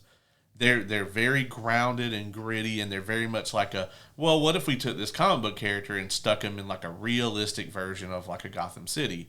The third movie gets a little more comic booky, especially when you look at it next to the other two. But what Hollywood took from that is like, oh, people want these very grounded stories that don't feel like a comic book. We can't introduce an audience to that. Or things like people saying that, like Amazing Spider-Man 1 was a great movie until the giant CGI lizard shows up on the screen. The problem isn't that there's a giant CGI lizard in the movie. The problem is that the plot that revolves around that lizard is nonsensical. He's like, well, I'm a lizard, and I'm going to turn everyone else into a lizard. And that's it. And he's like, I will not elaborate. Yeah. Oh, that is so accurate. I mean, he doesn't have to. If you don't want to elaborate, he doesn't have to. Yeah, no elaborate. Yeah, he doesn't have to explain his evil plans. Yeah, lizard. He can do what he wants to do. He's a lizard man. It's just like how I was really worried that, like with Thunderbolts, like, with it not making anywhere near what like Disney wanted it to make. Oh my goodness! I recently watched that movie because when it came out, I was in Tennessee and I wasn't able to see it. So I recently watched it, and whoo, that movie. Whoo, I had listened to y'all's review of it, and I had watched a couple of other people's reviews, so I knew some things. Yeah. But watching it, man, geez Louise, it hit. And I was really worried. Disney recently announced that like the director of that movie is going to do X-Men, and I was just like, I was very relieved by that because I was like, oh god, the movie didn't meet expectations. They're gonna bury this director. We're never gonna see any of these characters again. Yeah, I'm glad he's getting another shot. He better give me a real fucking third act for the X-Men movie though. Yeah, I agreed. And I didn't know this, but John Watts, that did the Spider-Man trilogy, was originally on to direct this new Fantastic Four. Yeah. And he was like, yeah, they offered it to me. He's like, but I was so burnt out from spending like the last 8 years making back to back to back just like these big blockbuster movies. He's like, I just couldn't do it. Wow. I'm glad he said no. Yeah, he was like, I was just so burnt out. There's no way I could have given the movie like what it deserved or whatever. And I was like, mad respect for that because now people are just like, oh, let's run this into the ground, basically. So kudos to him for being like, I won't do it justice. Right? Yeah. I mean, Because, like, one minute you're putting out, like, Rogue One, and the next minute you're putting out Jurassic World 75 Dino Boogaloo. You know? That's a great name. Let me not say it too loud. Yeah, they might use that. Yeah, they might. Yeah, we'll have to copyright that. Trademark. Have we moseyed enough? I think we have moseyed enough. Mosey. All right, folks, if you're still here after this, you either have seen the film already or don't care about spoilers. I get to talk now. Yes. Fully. That's right. All right, here we are. Motherfucking Cara Zor-El. Yes. I was so happy about that. I almost stood up out of my seat. Cara. So to bounce off of what you were saying earlier, Kay, it was actually reminiscent of a conversation that we had on our Superman preview. And I just, haphazardly said, well, like, Crypto isn't even really his dog, it's Kara's dog. So, and I mentioned the story that they're basing her movie off of, Supergirl, Woman of Tomorrow. I pulled it off the shelf and I said, in this story, she's on a different planet with the red sun getting shit-faced. And that's how that story starts. And lo and behold, here she comes stumbling in, drunk off her ass, here to get her dog. And I was like, oh shit, well, I haven't seen this movie at the point, but that was it was very, very on point. First off, I love Millie anyway. Like, she's an incredible actress. Like, stole every scene she was in House of the Dragon. As soon as she was gone, everybody was like, ugh. And don't get me wrong, the other actress for Rhaenyra did grow on me, but it took a while. Versus, like, when Millie showed up in episode 1, I was like, cool, I fucking want to know everything about this character. Let's go. I honestly haven't seen the second half of the first season because of that. I just could not get into I needed Millie back. It took I never minded, but I get it. No, so, like, for me, it's like from the moment, and not to turn this into the House of the Dragon review, but we do have that if you want to go listen to it. But, like, I loved her until the time jump, and then it took until the finale for me to actually feel like the second actress was playing that character. I was like, she's doing well, but I never felt like they were the same character until the finale and then forward. So because I have seen Millie Acock play Rhaenyra, I know that she is capable of playing Cara. Yes. Because Cara, she's very serious in some ways, and she's kind of gritty. She's also the drunk bitch just stumbling in to get her dog. Mm-hmm. And so I think that she's going to be able to show that, because Cara, Cara's duty, the whole reason she's here, she's out of place now. Yeah. Her purpose that she was supposed to serve no longer needs to be filled. So she's way too late. Yeah. So what is she supposed to do? Yeah. And go to a red sun and get drunk off your ass. Because like in most of the mythology, right? Like she originally was supposed to take care of Clark. Yeah. But she got caught in like a time vortex or the negative zone, whatever. Mm-hmm. You know. Yeah. She got delayed. Just like Crypto did. Yeah. Her train was late, and so like she's actually younger than him because of the time dilation, mm-hmm. and so she's like, well, I guess I'm gonna get fucked up then. There is another version of her origin where what's the city? Kandor? Yeah, isn't there like another version of that where like her parents are actually on Kandor? I think so. Yeah. And like her thing was like she's actually supposed to like find a place for it. Yep. So that's I'm kind of glad they're not going with that. But I do like both origins for her. Not the fake Kara they did in Smallville though. Like that was awful. Oh, I forgot she was in that, huh?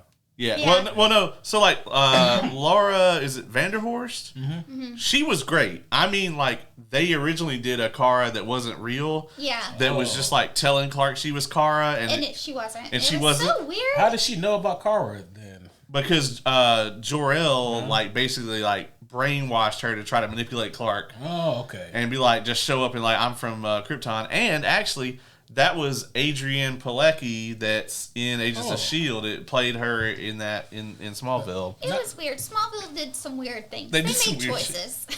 Also, Bradley Cooper as Jor-El. Yeah. I did not see that coming. Yeah. Yeah. I really enjoyed that aspect of it. Yeah, they did a good job with him, like of making it not like super obvious that it was him. But I mean, clearly Yeah. Yeah. It's him. It's the eyeballs. But I lost my Yours it shit is. when Kara showed up. And, she called Kal-El a bitch, and I thought that was hilarious. Oh, yeah, that was wonderful. Holy shit. Yeah, it's going to be an interesting family dynamic. I know this much. This is for the comic book nerds out there. If Doomsday ever shows up, she better stay the fuck away. There's an image where she gets like her face knocked off. Yeah. And it's like, it's not pretty. Good news is it wasn't really her, but comic books. He really could have used her at a bunch of points in this movie. He could use a lot of things at a bunch of points in this movie. Because, she's technically stronger than him. So, there's quite a few scenes here where having her be there would have been real nice for him. Yeah. So Hayden Christensen is Ultraman. I'm telling you, when he first takes the thing off, I'm like, Hayden Christensen? No, okay. It's just David Cornswell with the wig. Yeah. No, I was there with you too. I was like... Yeah. I was like, this motherfucker got some real Anakin Skywalker vibes right now. I was like, Annie, what are you doing here? Yeah, being evil as fuck again. And you're going to lose this fight. First lava, now black hole, you know. Yeah, just no winning. Also, that was a mistake, man. Like, that motherfucker's not dead in there. Oh, no. No. That bitch is coming back. Yeah, no, Ultraman is just going to get sucked into that black hole, and it's just going to compress him for however long until someone, Lex, digs him out of there.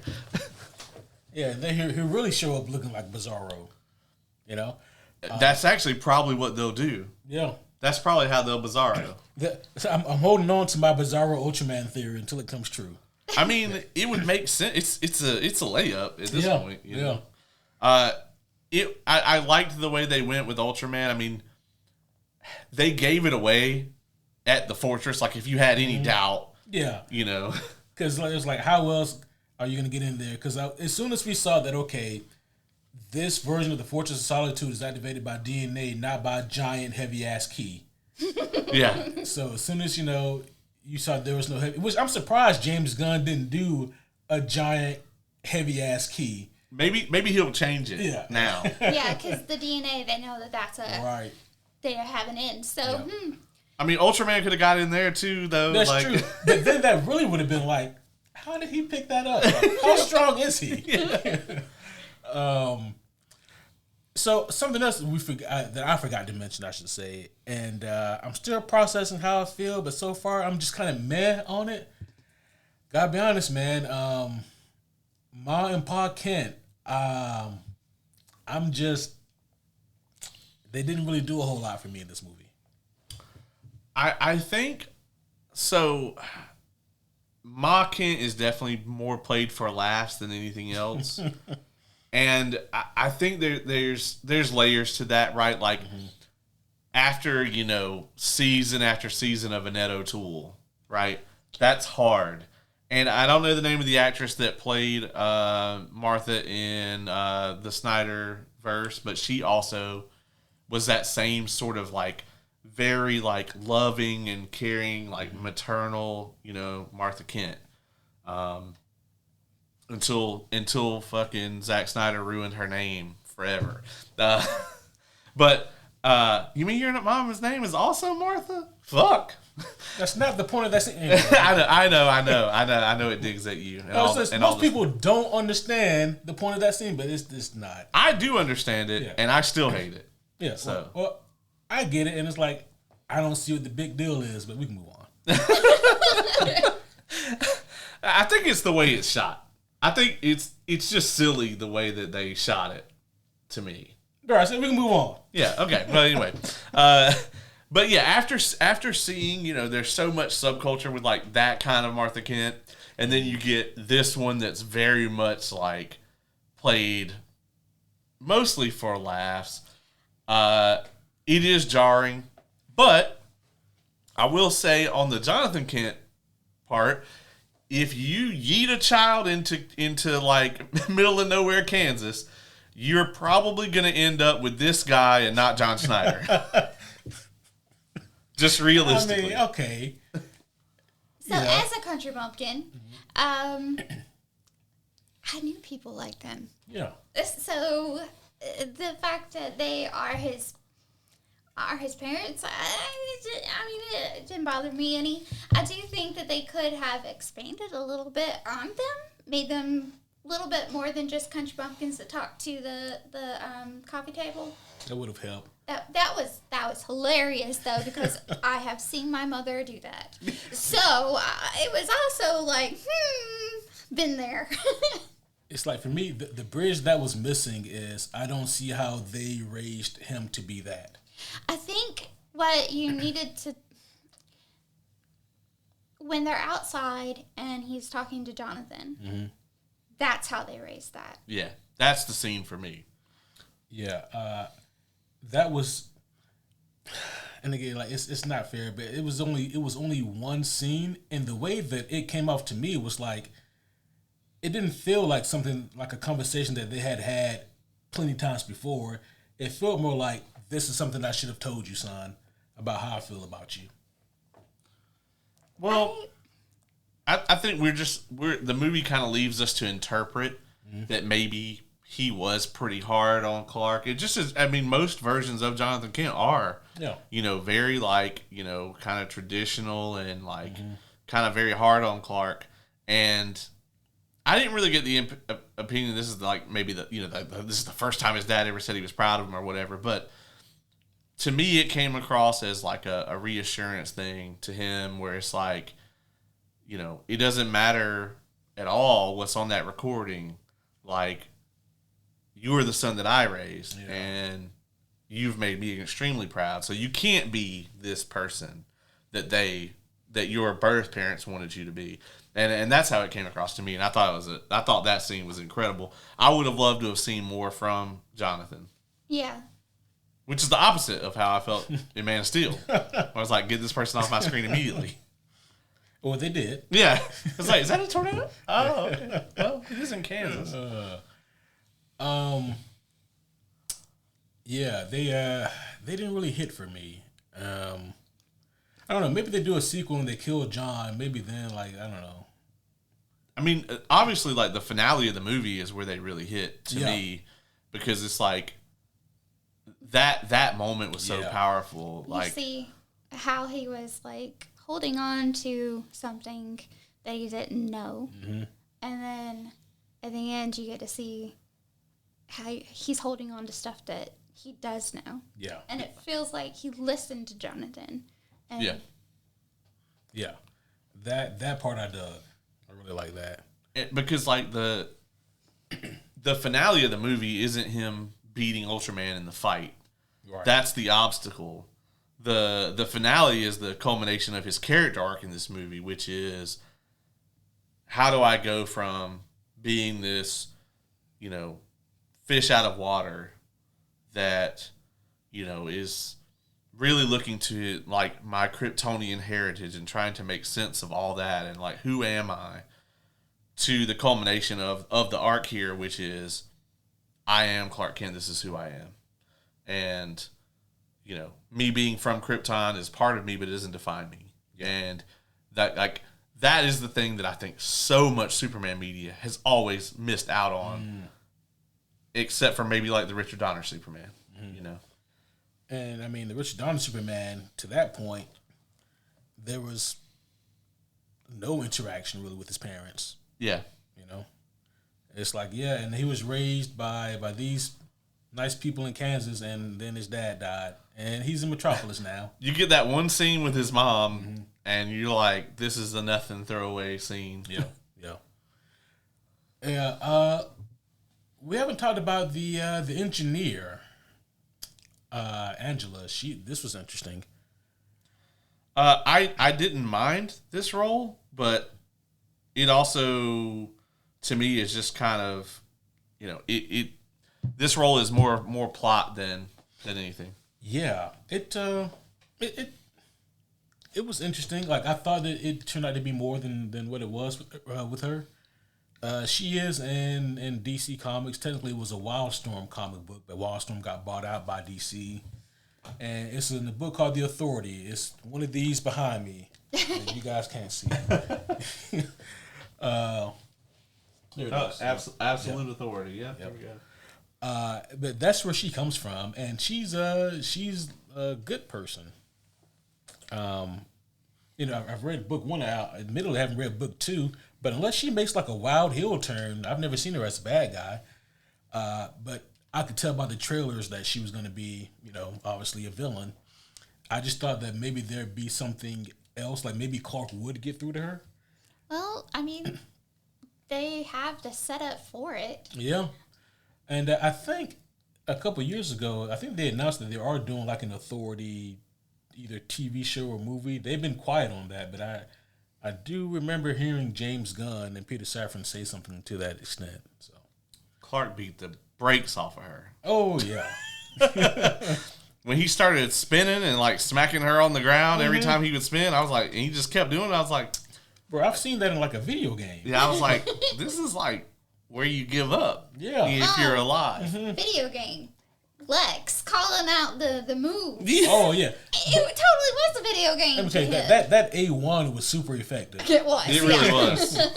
But that's where the humor kind of came in when he was like bantering with Superman, but then he would holler out a number. Right. That was kind of funny a little bit. Yeah. Yeah, for me it was like when Lex was losing his shit and he would like knock something off the table like a fucking angry cat. Yeah. And he would like clean that shit up, and then his crew would fix it up, and then he'd just do it again just to be a dick. I don't know why he's that way, but he is. Because he can be. Because he can be. Yeah. The scene I referenced earlier with him that just like really sold me on it. It's like it's the first time that they're watching on the screen, and they actually like get Superman where he's down, right?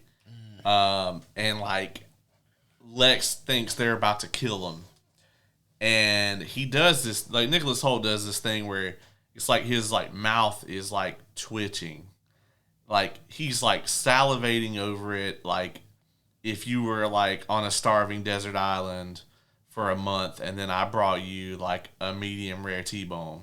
It's like the way you would look at that is the way he was looking at that monitor, like just years and years of my life has culminated to this moment. Like, we're going to get him.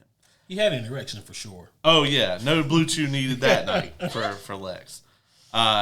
He was full tilt. And, like, the engineer was, like, kind of like the most devoted of his cult, right? Mm-hmm. They mentioned that they gave up their humanity for this. That line was impactful for me. I was like, "Whoa, geez, because in a way it was kind of, I felt like a backhanded comment to Lex. She was like, "Yes, I know, dude. I gave up who I was to do this for you. Shut the fuck up and let me work." Right. I know what to do. Yeah. Yeah. I'll tell you this much also, like the way this movie was formatted in terms of like the events happened completely different from what I thought it was. Yeah. I didn't so when we first saw Superman crash into the earth, I'm thinking, okay, we're going to get a flashback and then we're going to come up to this point and that's going to be like the third act. That's what I was thinking, but no, that's legit the start of the movie. Yeah. What's up with the threes? There were so many threes at the opening. All the threes. Yeah, 300 years 300 ago. years ago. No, it was 3,000 years ago. Right? No, 300. 3 centuries. Okay, yeah, 3 centuries. And then it's 3 years, 3 months, Yeah. 3 hours, 3 minutes. Yeah. So, and I want to talk about that too. So 300 years ago, the world discovered that there were metahumans. And I was trying to think, who the fuck could that have been, like, besides Wonder Woman and, like, the Amazons? Had to be Wonder Woman, right? Yeah, I mean, that'd be one of them. Yeah, it had to be one of the main ones. And then they said 30 years ago, right? Was that the next one? 30 years ago, Clark landed on Earth. Yeah. And then 3 years ago, he became Superman. Yep. And then it was 3 hours ago was the war. Yeah. And then 3 minutes ago, the hammer of Baravia. Yeah, Baravia beat his ass. Yeah. Which, that was interesting, right? Because we were like, there's so many villains in this movie. It looks like the hammer of Baravia, who the fuck that is. And it looks like Ultraman might be in it. And it looks like maybe Bizarro's in it. They're all the same. Yeah, it's all the same. Yeah. Very true. So, like, there's this TV show, and Rumpelstiltskin is in it.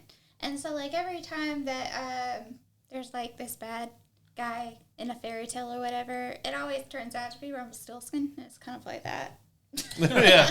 It's like, it was Clark all along, every time. God damn it. Every time. Wasn't Mr. and Mrs. Pitterlick in the episode of Lois and Clark? It was like the Groundhog Day episode. Yeah. I don't know why they just randomly came to mind, because I've seen so little of that show, but I remember that episode. Man, when they let that little fucking creature out, whatever that thing is, I was like, man, this is going to be really bad. Oh, yeah. When Dave was like, oh, it's small now. How about the scene where the Justice Gang is fighting the fucking Beholder thing in the background? I loved that. It was so funny. It was, because Clark was at this point dejected and sad, and just like, ugh. Like, they got it. They got it. I don't really need to listen to Guy right now. They got it. Yeah. Lois is just like, should this is an important conversation we're having, Clark, but should you? And he's like, no, they got it. You just see Guy in the back with like a giant Green Lantern baseball bat. And he's just like beating them. That was hilarious. Also, like, I know we're jumping around here a little bit, but like, when we first see Lois and Clark in her apartment together, right? And like they start making out, and Clark, he just starts saying shit because at that point, you're just trying to get your dick wet. And then I'm like, that is the most inopportune time for to ask for an interview, because he's gonna say yes, because I would have said yes, because I'm just saying what I need to say to get to what I'm trying to get. I don't think it ended up that way. It didn't end up that way, though, yeah. And that makes it even worse. Look, man, you should have known that it was going to go that way, because, like, she's Lois Lane. She's not gonna give you a softball interview because, like, y'all are hooking up. Yeah, and that's what he thought. And then, to be fair, like, I probably would have thought the same thing. Like, okay, yeah, go ahead and ask me, like, the puff piece questions. Maybe this is a role play. Maybe this will lead into it. Yeah, go ahead and question me, Miss Lane. And he's like, wait a minute, this is not what I fucking thought it was. Don't ask me that. It's like an actual hardball question. You can't use half of this. Yeah. I don't like this at all. That was a great scene, though, like, seeing her ask those tough questions and him trying to defend himself. It's a different cut than they put out for the trailer, and I like it better. Because that scene was in the trailer, but they're in the room where they do the interview the whole time, like, even when she originally brings it up, and I just thought it worked a lot better here. Yeah. Really great scene. And again, like I said, in the spoiler-free section, I'm very surprised their relationship is working out the way that it is. But I'm always surprised that their relationship works out. I'm like, I don't. Well, they addressed that in the movie, though, Lois. Well, they mention it, but they don't, So, okay, so Superman to me is always supposed to be like the generic, unoriginal, blends in type. Okay, like Clark is, all right? And it's the same thing with Crypto. That's why it's always like this, little random white dog, because it could be like any white stray dog, He is like your typical guy. He's also a bit of a nerd, we know that. So what is the typical nerd, like, stereotype go for his love interest? The person who is unobtainable, usually way out of his league. That will always be Lois. Lois, whether he's Superman or Clark or Kal-El, Lois is out of his league. And she knows it. He knows it. And that's part of their relationship, I think, is that there is an unbalance, and they're both fully aware of it. He might be strong, he can punch through walls, but she's Lois, and she's kind of got him by the balls, and he knows it. And I don't think he minds it either. Yeah, I mean... the OG toxic relationship. I don't know that I would call it necessarily toxic, but they definitely got things to work on. Yeah, I think when they work on themselves, their relationship will be better, but they both have a lot of shit that they need to figure out individually. I definitely want to tell her that I'm Superman. Like, they've been dating 3 months. Well, I mean, they're obviously smashing, so she's going to find out then. Hey, look, if you just set the dick to like 2. She's gonna be like, how much blue chew did you take before? I swear they're not a sponsor. Yeah, all of it. You're supposed to eat the whole pack, right? Right. Oh no. The amount of control he has to have anyway, right? I mean, Yeah, absolutely. That's a metric that I don't think we have the time or desire to talk about. that's awful, man. You like land in Kansas, you're raised by a bunch of rednecks. The only person you can like safely go all in on is your cousin. Jesus Christ. or your dog. I took it here and you had to No! Run away, Crypto! Run away! Look, you know, definitely not condoning that shit, but like that's dangerous as fuck. That dog is like evil incarnate. Crypto is not evil. Crypto's not evil, but he's chaotic. Like, Yeah, I don't think he listened to Clark one time during the movie. Well, he is not Clark's dog. That's true. I mean, his relationship with Kara didn't seem too great either. No. That was love and trust. Yeah, she's just like, yeah. Plus, also, I mean, if we're gonna go with the smart Crypto, he might be a little pissed at Clark just because of Jarrell kind of used him as an experiment to see if things were gonna work right, and that's why he's there. Yeah, well, you know, it worked. It worked. Maybe we'll in the Supergirl movie they'll fast forward and like Crypto actually will be like smarter and he's like the responsible one out of the two of them. So I'll be honest here, and no spoilers, even though we're in the spoiler field section. If they're basing it off that book, Crypto won't be in it very much. Yeah. So No, I don't think he'll be in it a whole lot, but I do think that he's going to be in it. I would like the beginning of it to be like when she drops him off with Clark, and then be when she picks him up. Yeah, like the Supergirl movie Yeah. takes place during the events of this movie. I think that would be the way I would go with it. And it would kind of explain why she's not there. We're getting that next year, right? Because I think they wrapped production already. yeah, I think that's the one DC movie we're getting in the DCU anyway. That's the one we're getting next year. Hype. Yeah. Wait, Clayface though. Is that in the DCU? Is that a Light Elseworlds? face that makes me laugh. I just cannot get over the Izakai. Oh no! You saw that? Yes, I saw that. Oh my gosh, he was hilarious. He was not Clayface, but he was hilarious. Oh no! It was awful. It was awful. I'm not ready to relive that. Thank you, Dilly. I think Isekai Clayface made it real far on your like worst characters ever. It did. Yeah. Yes. He made it really deep into that bracket. But they're shooting this one like a horror movie. It's gonna be. Oh, that's cool. I like that. It's probably gonna be terrifying AF if they're gonna do it the way I right. think. Yeah, I hope so. Nice. Has that really been done before? There have been attempts at a horror superhero movie, but most of them have been really lame. Like they said that's what New Mutants was gonna be. Oh my gosh, The New Mutants was supposed to be. horror. Yeah. By horror movie they just mean like the characters spend a lot of time in dark rooms doing nothing. Pretty much. And then Anya Taylor-Joy occasionally shows up to save the film for a few moments.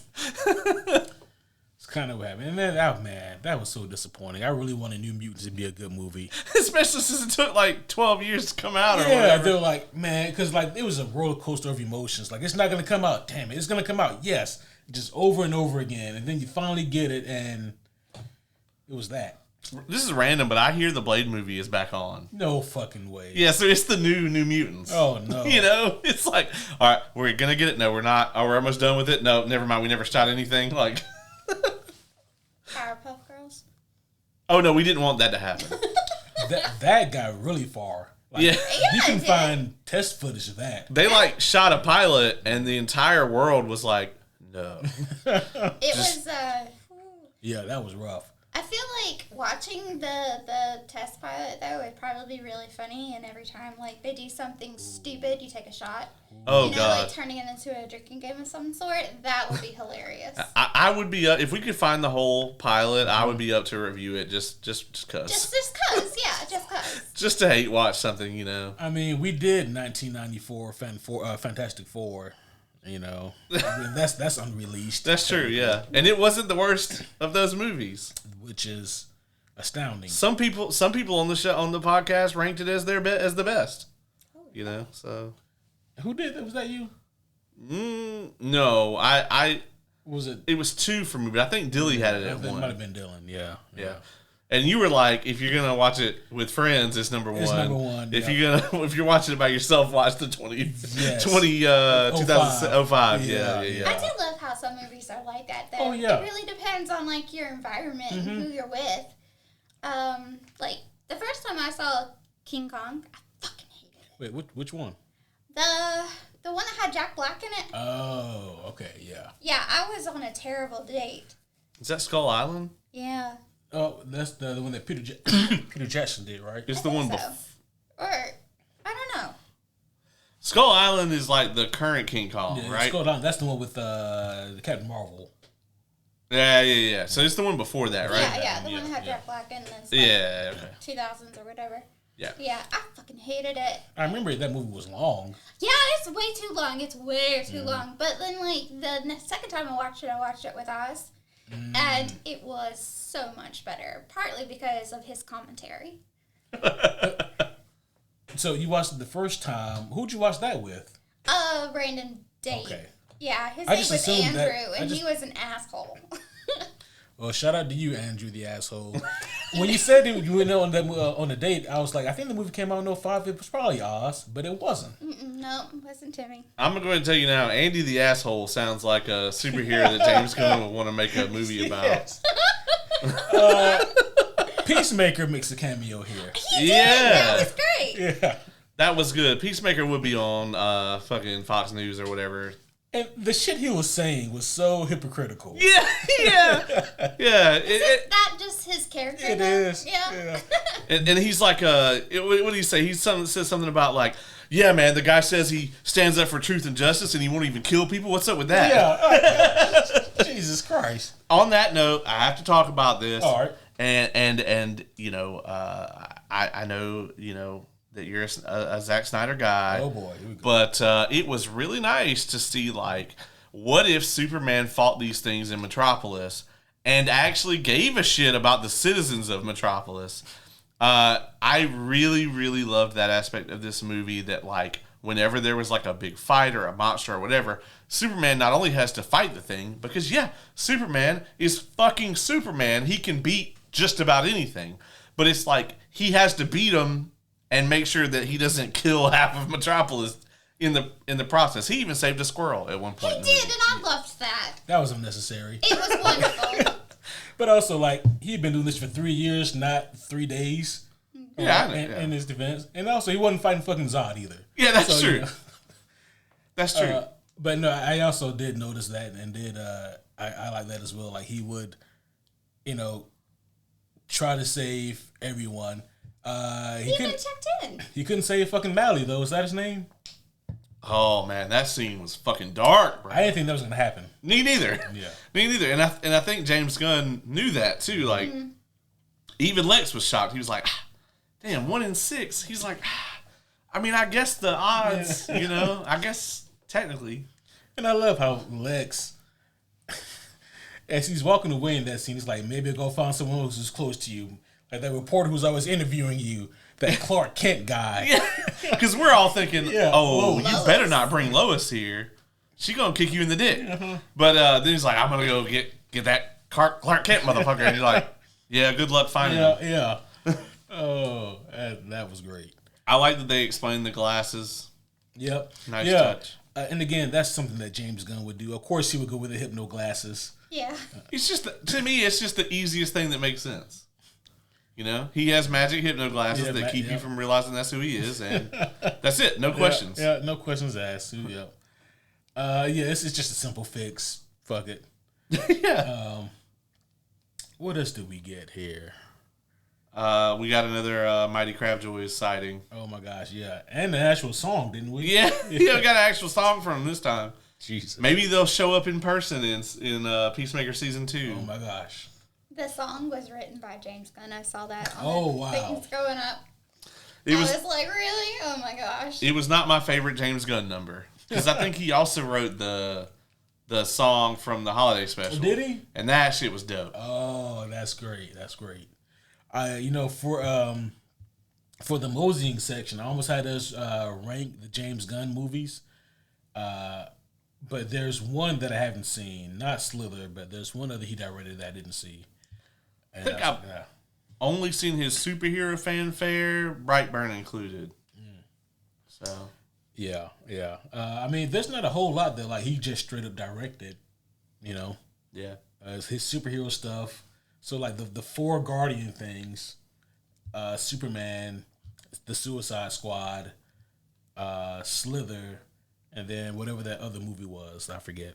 and he wrote Creature Commandos. Yep. And then He produced Brightburn. oh, he didn't direct that. No. Oh, okay. I was worried about Brightburn, like about this, because obviously Brightburn is very much a Superman. Have you seen that? I have not, but I've heard about it. It's evil Superman. Yeah. And I like the concept. It's kind of cool. It is. Yeah, it was a good movie, and they kind of hinted at the end of it at like a evil Justice League or whatever. That's cool. Yeah, but we never got that.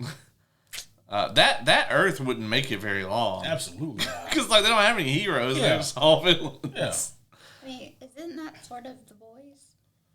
No, there's heroes in The Boys. They die, but they're in it. And then most of them think they're heroes, and Yeah. Yeah.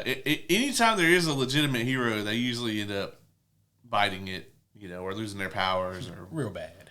or whatever. Yeah, it doesn't go well. Yeah.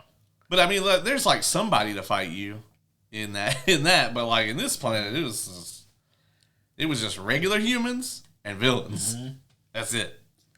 So now that we've seen Superman, what's the over under on Fantastic Four being better?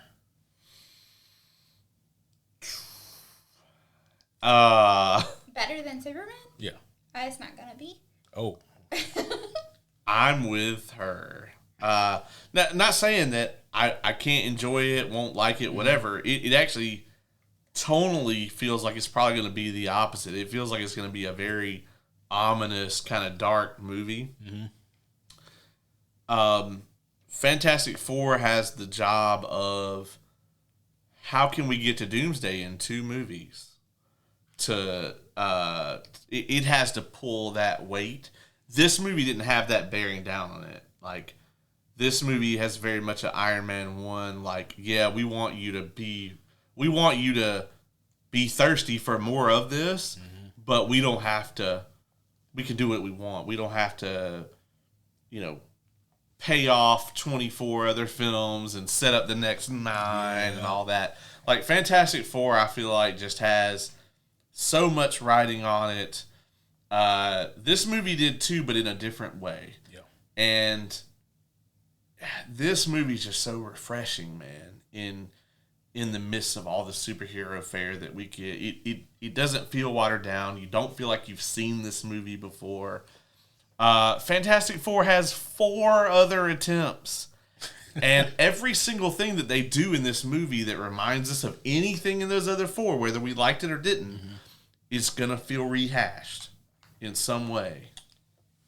I think that the fact that we watched and reviewed those other 4 Fantastic Four movies only helps this one. Oh, yeah.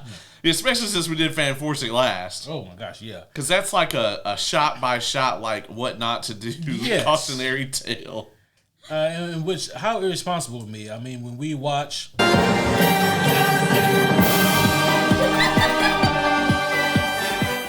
First Steps in a couple weeks. Yeah. It's gonna be good. I have to use the button now, okay? Because after that movie comes out, I'm not gonna have any use for it. You have to delete it. Yeah, got to get the... Gotta get a new button then? Yeah. We have been using it a lot. What about you guys? Like, what do you want to see from the DCU now that we're here? So, I mean, I don't want to rush things, but it's going to be time to start connecting this shared universe at some point. The Supergirl movie, I don't think will do that by and large.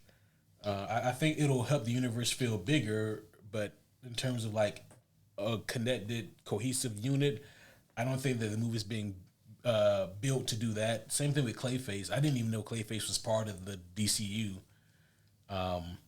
It may be Elseworlds. It may not be part of it. If it is part of the DCU, that'd be like an interesting kind of thing. Because he's also in Creature Commandos. That's true. Yeah. He is. Yeah, that's true. I think it's going to be based on that Clayface. So. Oh wow! Well, that Clayface was formidable. Yeah. Yeah. Man, what do I want them to do? So, hopefully, everyone else who saw Superman feels similar to how we feel about the movie, and hopefully, word of mouth help this thing make money. And I mean, the next big tentpole they need to really focus on is Batman: Brave and the Bold. That, in certain regards, that could be considered equally as vital as the Superman movie is.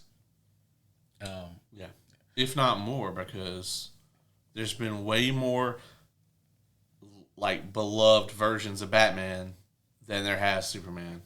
Yep. Oh, that's fair. Yeah. Yep. Plus, also, if they fuck up Batman and it's supposed to be in the same universe, and it can't at least match Superman, it's not gonna go well. James Gunn is going to have to direct that movie too. So it has the same vibe. It can't have the same vibe. Well, no. I mean, like, the same director vibe. The same touch. That movie lives and dies on how Bruce and Damian are written. If Batman and Robin, that's gonna be where your humor comes from. That's gonna be like where your cool action set pieces can come from. Those two working in tandem. I mean, that's where the heart is gonna be.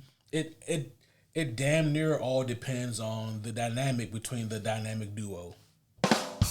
Everybody gets one. Thank you. That's your second one, but all right.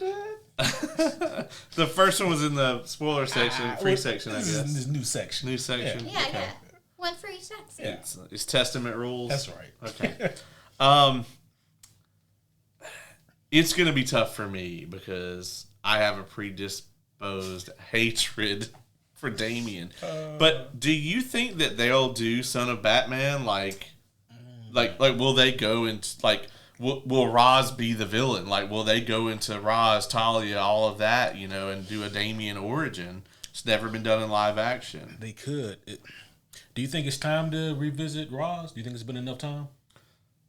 I think it's fine to do a comic book accurate Ra's because it's different than what we saw before. Yeah. Don't cast Liam Neeson. Not that he did a great job. Right. I'm just saying. True that. That could be good. I like that a lot. To me, that's low hanging fruit, man. It is. It's like you got Damian. You've never this story is well liked. It's not far fetched. It's not hard to explain to anybody. You have the whole Ra's al Ghul, Lazarus Pit thing. Talia al Ghul shows up one day and she's like, "Hey, Bruce, so I'm gonna need you to take this over for a while." Bloop, here you go. And then deuces, I'm out. I got some shit I gotta take care of. And then Bruce is just like, "What the fuck is this, Alfred?" Come handle this. Yeah. The real question is, will we have Ace the Bat Hound, and will he interact with Crypto? Oh, no super pets, please, God. Please, no super pets. Kira hasn't made you watch Super Pets, has she? Oh, I refuse. I've watched it. Oh, yeah, no. How is it? Well, Dwayne The Rock Johnson is Is he Crypto. Crypto? And Kevin Hart is Ace the Bat Hound? Is that right? It's they're dynamic. Yeah. I've seen little like clips of that, and it looks horrible. Yeah. It looks atrociously terrible. It is. Yeah, I forgot about it. Yeah. So hard pass. Yep. But I do think that we will see. I think if in our next Superman sighting, if it's not in Supergirl, I think it will be at the end of Brave and the Bold. Yeah, I think a Superman appearance would mean more in Brave and the Bold, just because like with Kara, I mean she's gonna be in the cosmos, with her story. So like there's so many other characters that we can visit besides Lobo, but there's other characters that we can visit. We can get like a different Green Lantern. Yep. Yeah, I mean there's and then there's like various different villains we could get. I don't know how much they're gonna take from Woman of Tomorrow. Depending on how much they interpret from that book, they could go several different directions. So yeah. Anything else we have before we wrap up here? Kira was almost Kara. That's an interesting fact. I remember hearing that and being like, "Wow, you got some nerds." Yeah. I am such a Supergirl fan and so excited for that movie to come out. I mean, I'm super hyped for it. Everybody gets one. Yeah, I mean, to me, from here, James Gunn can't direct all of these, right? He can't write them all. He can't direct them all. So I like the aspect that he, went hands-on for this movie because he was like, we have to get Superman right. If we can't get Superman right, we can't do shit. And, like, he gambled that and paid it off because I was immediately like, there's no fucking way I would start this with Superman because that's not a sure thing. The DCEU started with Superman, and look what happened.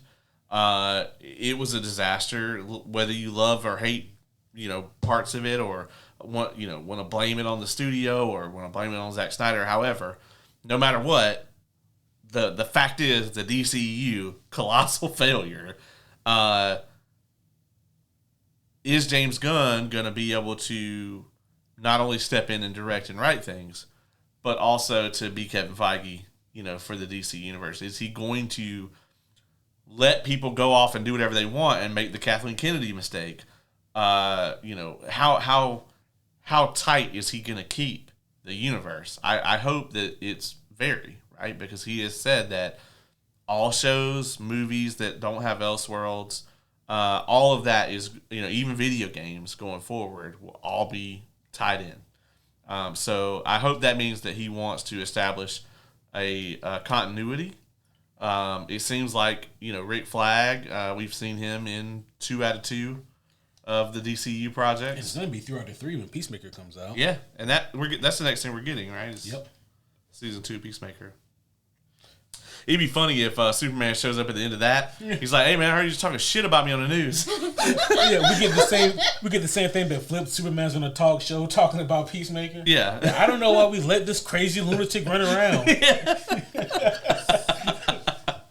Super shit was hilarious. Oh my god. Lex Luthor's literal monkeys. Right. Just set up to talk shit about Superman online. That felt personal. That was some Eobard thong level petty. Yeah. I liked it. It was great. Fucking Nicholas Hoult fucking killed it, man. I'm so happy. Oh, Metamorpho. We haven't spoken to anything about him. It was really quick. So the interesting thing about that scene, right, is Lex is like, well, apparently there's no kryptonite left on the planet. Just go to Smallville, dog. Everybody has some. Literally everyone has some. It's like, that old thing. Yeah, I got some of that meteor rock here in the cabinet. Yeah, everybody in Smallville has some. That's incredible. And, okay, so yeah, maybe the first 1 or 2 seasons of Smallville was all about so much kryptonite. Yeah, so much. So it's much all kryptonite. over the place. It really is. Like, they could sell it and not make a whole lot of money. It was that much kryptonite. Yeah. Oh, some kryptonite? Yeah, I got some of that. It turned my daughter into a giant scorpion one time, but here. Here you go. If this rock killed my parents, I'm going to wear it as a necklace. Yeah. Oh. Metamorpho, he was I now know why they put him in the movie, because for a while I was wondering, okay, there's a lot of characters here. What is Metamorpho going to do? And come to find out, he's going to metamorph. Well, we also knew Maxwell Lord was going to be in the movie. Thankfully, that was only like 5 seconds. Right. Yeah.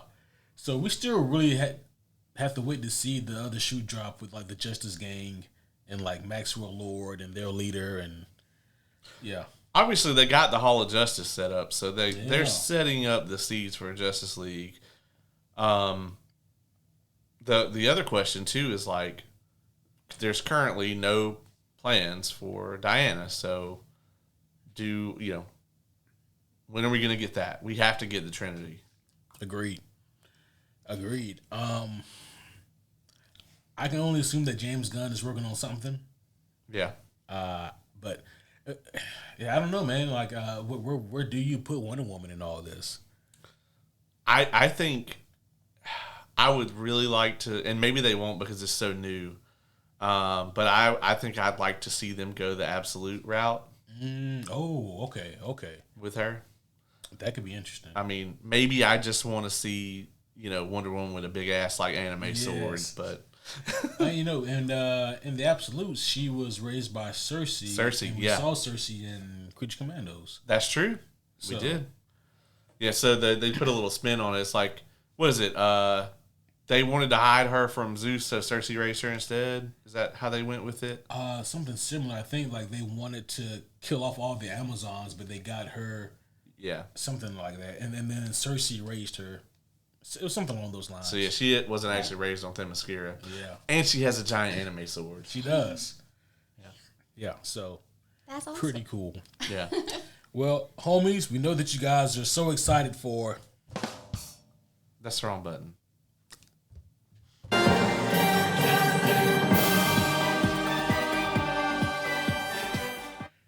Maybe I did that on purpose. You don't know. Okay. Mm-hmm. But we have one more stop before we get there. We have Ironheart coming up, man. And I know that you've already seen all 6 episodes. So,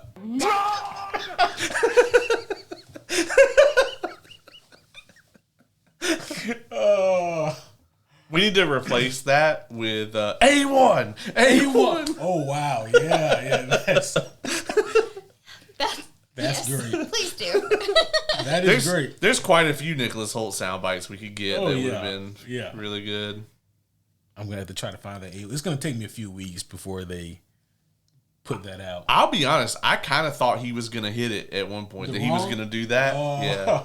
I would have probably applauded. He could have. Yeah. That would have been great. But yeah, Ironheart will be our next stop. Like Caleb, I too have to start watching it. And yes, but then after that, we will get to Fantastic Four First Steps. And then it'll be back to business as normal. But Gonna squeeze in some Doomsday Clock somewhere in there. We're gonna squeeze in some Doomsday Clock somewhere in there as well. Have you had a chance to start that one yet? I have not. I also haven't started Isles of the Emberdark, which is like the thing I was gonna read first. Yeah, I'm already halfway through with Isles of the Emberdark, and he hasn't really even started it. When did you start? Between the drive from the theater to here? Yeah. I figured. But yeah, I have promised to start that tomorrow, so I'll probably read that in a couple days, and then it's a novella, so for Sanderson that could be 600 to 700 pages. Oh, wow. I think it's probably 350, something like that. Yeah. A novella. Right. And, but yeah, I've been hearing nothing but good things, and I also know that the homie Lauren is on a cruise right now. She'll be very happy to hear that Hayden Christensen is in this movie. But she's probably going to have read it by the time she returns too. So yeah, I'm going to start that tomorrow. Probably have it read this weekend, time permitting, and then I can jump into Doomsday Clock. I think I'm gonna order the nice one. Like you have. Oh hell yeah! Yeah, so yeah, the version that I lent you, it actually doesn't really exist in the wild. I kind of had to build it like that. Yeah. It came with only one because it's a 2-book slipcase that I lent you. It only comes with one, and the other thing's just like a false cover. Yeah. So I had to go out and find book 2, and then I just. But yeah, I think we're good now. We have a lot coming down the pipeline, and we need to do a comic news somewhere in between all this as well. We do. So there's a lot of fun stuff coming up. I am very hyped. I'm very glad and relieved that Superman is a really good movie. Some would even say it's super. She laughed at it, so yeah, everybody gets one. No. Yeah. But that's going to be all for now. Homies, hopefully you guys have enjoyed this episode nearly as much as we did. I had a blast. As always, I am so grateful to be joined by none other than my illustrious co-host for tonight, Kay. Thank you so much. It was so wonderful. Thanks for having me. Oh, anytime you pop in, you know. But of course, I mean, my main co-host, none other than Junior. It's always a pleasure, Junior, to to podcast beside you. He's always so excited as well. But yeah, homies, that's gonna be all for now. And Caleb is here too. And You can end up with Tom Welling. that's an amazing callback to the beginning, of this episode. I was laying the foreshadow. Oh shit! Full circle. Yeah. But that's going to be all for now, homies. We will see you guys again very soon. But until next time, my name is Superhero Homie Q. I'm superhero homie Caleb. I'm Superhero MK.